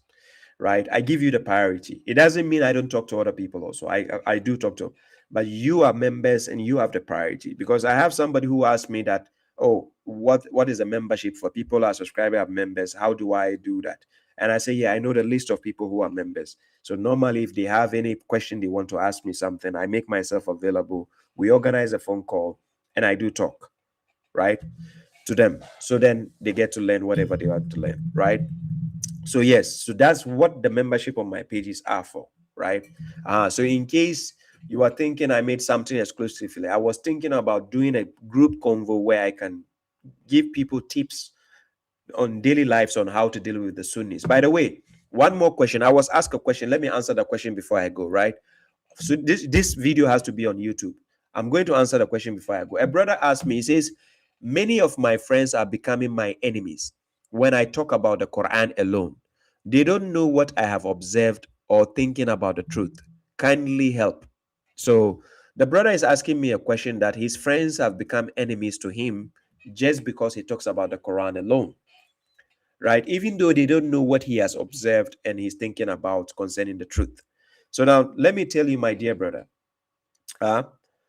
this thing you just asked, I've talked about it several times in most of my videos, but let me go over it one more time. You see, in the beginning, when you start seeing the light in the Quran, You start to look at your friends and people around you. You see they're acting different from what the message says. You can see you are boiling inside. You're desperate to bring their attention, to tell them, hey, what are you doing? This thing is wrong. This thing. When you start doing that, people around you are going to avoid you and they are going to hate you. I'm serious. I know how it feels when you are being enlightened and you feel like somebody next to you is acting dumb. I know how it feels. We feel like we want to tell them, right? But please, in the beginning, don't be in a haste telling them, whether it's your family members, whether it's your friends, your girlfriends, your boyfriends, you understand? Don't be in a hurry, please. When I say your girlfriends, I'm talking about you, the ladies, having your girlfriends, you, the guys, having your boyfriends. That's what I mean. Don't be in a hurry trying to tell them that, oh, the Quran is the truth, so come and... No, don't do that. You have to be well endowed in what you're doing. Guess what? The family member, the relative, the friend will start asking you, hey, I've seen you lately praying differently. I've seen you lately. They will start asking you questions. Don't answer. Don't answer and say, oh, I do this because the Quran says. No, start asking them rather questions. Then you ask them, okay, that I'm curious, what you are doing. I want you to explain to me what you are doing. Where did you get that from? Then they will ask you why you don't believe. No, it's not like I don't believe. I want to know what you have been doing. So they will realize that they don't have answers for you. They will realize they cannot explain themselves to you. Then you tell them on one condition: if they can explain themselves about what they are doing with evidence, you are willing to explain yourself. That is when they will not be questioning you about your faith. But you can see you'll be talking about other matters. Have you noticed that the moment you change a conversation, we start talking about music, movies, football, and other things, the Sunnis, the Shias, who you know as your friends or families, they are interestingly, willingly talking to you and smiling. But the moment the conversation drifts and it goes to the Quran, it's like you're talking about something nonsensical. They don't want to hear the verses of God. So this is where you have to zoom out when it comes to the message of God to them. Don't give it to people who are not interested in what you have to say. Do you get the point? Most of the cases, the reason why the family members start showing you hatred is because you are quick to start talking about the Quran with them. The word of God is not meant for the faint-hearted person. It's not for just the Tom, Dick, and Harry person. It's not for the layman to just understand what you're saying. Quran is a book of wisdom. So imagine you speaking the words of wisdom to a fool. You expect the fool to like a wisdom? Fools despise wisdom. So the fool will hate you for speaking the words of wisdom. So this is why you need to hold up a bit, watch, anticipate. Don't talk. Allow people to be doing what they are doing around you. Don't be quick to tell them this is wrong. No. They will hate you. I'm serious. They will hate you because Quran is the truth. Quran chapter 43 verse 78. What did God say? God says, we have brought you the truth, but most of you hate the truth. Listen carefully. We have brought you the truth, but most of you hate the truth. Now, my question to you is, what is the truth here? Is it not the Quran? If you want to know it is the Quran, read chapter 3 verse 16. Read Quran chapter 2 verse 147. Read Quran chapter 10 verse 82. Read Quran chapter which verse can I give? There are a lot of verses I can give you. But read the Quran to show you that the Quran is the truth. Chapter 10 verse 32. So because people hate the truth, when you speak the truth to a layman, what do you expect? They will hate you because Quran is the truth and people hate the truth. So when you are speaking the words of truth to the people, do you expect them to be smiling and happy with you? No.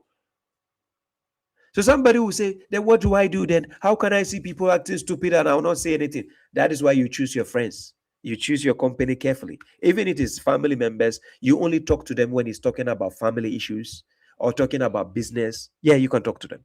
When it comes to religious issue, you have to zoom out. What did God say in the Quran? Don't sit with people who are blaspheming against the verses of God. Don't sit with them. Move out. Move away from them till they change the topic.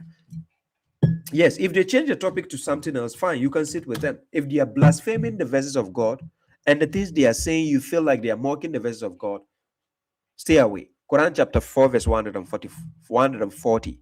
It says, and it has been revealed to you in the book that whenever you hear the verses of God being blasphemed and humiliated, then do not sit with them until they engage in another discussion other than it. Otherwise, you will then be like them. Indeed, God will gather the hypocrites and the disbelievers all together in the hellfire.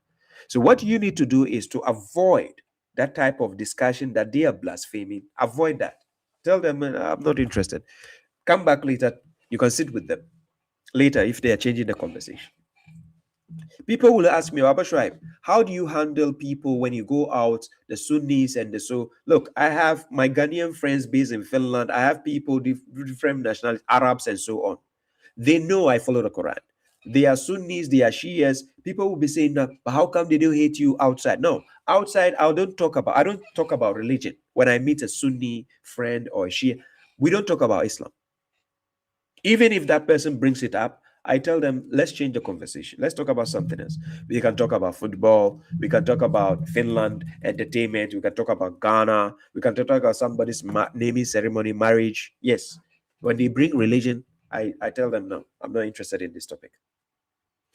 Because I know I will strike the person's core and he's going to get angry. He's going to become emotional all of a sudden when it comes to a religious issue. Are you getting the point? But there are times when they will sincerely come to you and they want to learn. It's not like they are in the mood to fight you or they tease you. No, they want to learn. They are curious. They will tell you, man, I've been thinking about this lately. I think some hadiths are not reliable. That is when you can have a sincere conversation with them. Then you say, oh, some? You didn't even go deeper? Then you start showing the person the bad hadith books. The weak ones, you start showing them. Moderators, can somebody block the Lana, like mute Lana lady in the comment section, right? So what you need to understand is when you finally realize the truth, don't just go out there and you want to speak to your family, you want to say things from the Quran. You say, oh, come, this is the truth. Look, I have people who follow my lectures in Ghana. I have my dear brother Sheikh Samsung. In the beginning, when he started watching my videos, and his family hated him for what he was doing. Yes, they hated him when he was, And I have a lot of people in Ghana like that. When they look, I have a dear brother again in the northern part of Ghana. His father nearly sacked him, evicted him out of the house because of Quran alone. And I have one guy who is disabled, another brother. His father was warning him, if he doesn't stop following the Quran alone, he's going to disown him. Do you see the problem? Because when you manifest that part of you to them, oh my God, it's like they've seen the devil in their house. To them, you are possessed. So Quran looks like a possessed book of possession to them. I'm serious. Prophet Muhammad himself, what did the people say? He's a madman. And they tell him what? He's possessed. That's what they say. They say he has a jinn with him. That's what they accused him of in the Quran. Hey, Maryam, I see you. That's what they accused the Prophet Muhammad in the Quran. So now, if the Prophet was called a madman, if the Prophet was termed as possessed, and the Prophet was termed as bewitched, and you think you follow the Quran and people will not think the same of you, think twice. No, think twice, seriously. Your friends will think you're possessed. Your friends, you think you're crazy. So don't just go around talking about the Quran to people randomly. Wait, when the people build interest and they start approaching you, then you discuss sincerely with them. Yes. Don't go bringing the truth out. Quran chapter 43 verse 78, we have brought you the truth, but most of you hate the truth. Remember, the truth is bitter. And people who know Baba Shraib, I would rather tell you the bitter truth than sugarcoat lies for you. I will tell you the truth to your face. Yes. This is who I am. Maybe in the jovial aspect. People who watch me, they say, Baba Shraib, how are you so fearless? Because I have God on my side. That's why I'm fearless. It's not because I'm the strongest man in the world. It's not because I'm untouchable, invincible. No. But why do I talk with authority? Because I know what I'm talking about. Somebody say, how did you go through this with your family? Yes, I've been through hell with my family. Till it got to the point they have to respect me regardless. Yes, because I wasn't pushing my ideology to them. Yes. But whatever argument they bring to the table, yes, I'll strike you down. I don't care if you are my father, you are my cousin, you are my, yeah, come, let's sit down, have a one-on-one. I'll strike you down. Because you have to be well endowed in what you're practicing. Know what you're practicing. Know what you're following. Know the pros and cons. So that when you're talking, even when an enemy is listening to you, they are shivering. And that is what Baba Shuaib is about. Even if your rival is listening to you, let him be shaken. Yes, even if they don't agree with you. And this is what I do to the mushriks. When they come on my platform, you see how they are desperate. But the moment they step in the ring, then they realize, oh shit, I messed up. Why did I just come to face this guy? I'm about to embarrass myself. But when he's in the comment section, hey, bring me up. I'm going to prove you wrong. Hey, this guy is scared of me. Like, as soon as I bring them, they start stammering. As soon as I want to ask them a question, they don't want me to ask a question.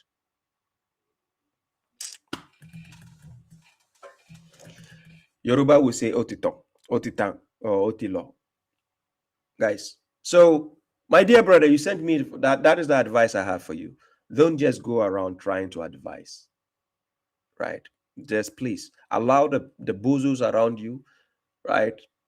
My friend, I have friends who are Sunnis. They watch me. They don't like what I say, but they watch me. They are Sunnis, and they are friends. They respect me here in Finland. They respect me. But when they watch my videos, I call the Sunnis bozos, and they are watching. When they see me in real life, the person wants to ask, I say, who asked you to go and watch my video? Then they start laughing. Yeah, I just ask him. My video is on, then who asked you to go and watch? In Ghana, there's a statement they say, it's my platform. And I'm saying what I'm saying. Who asked you to go and watch me? Are you not a Sunni? Why do you go come and watch? You know I follow the Quran and you want to watch me. I thought you said the Quran alone followers are kafir. So why are you watching a kafir? You understand? Simple.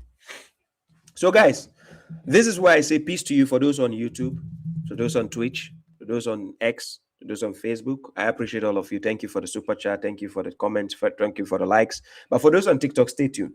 I'm still here. I have 1 hour more. Don't go. So this is why I bring it to an end, and I will say peace out to those on YouTube.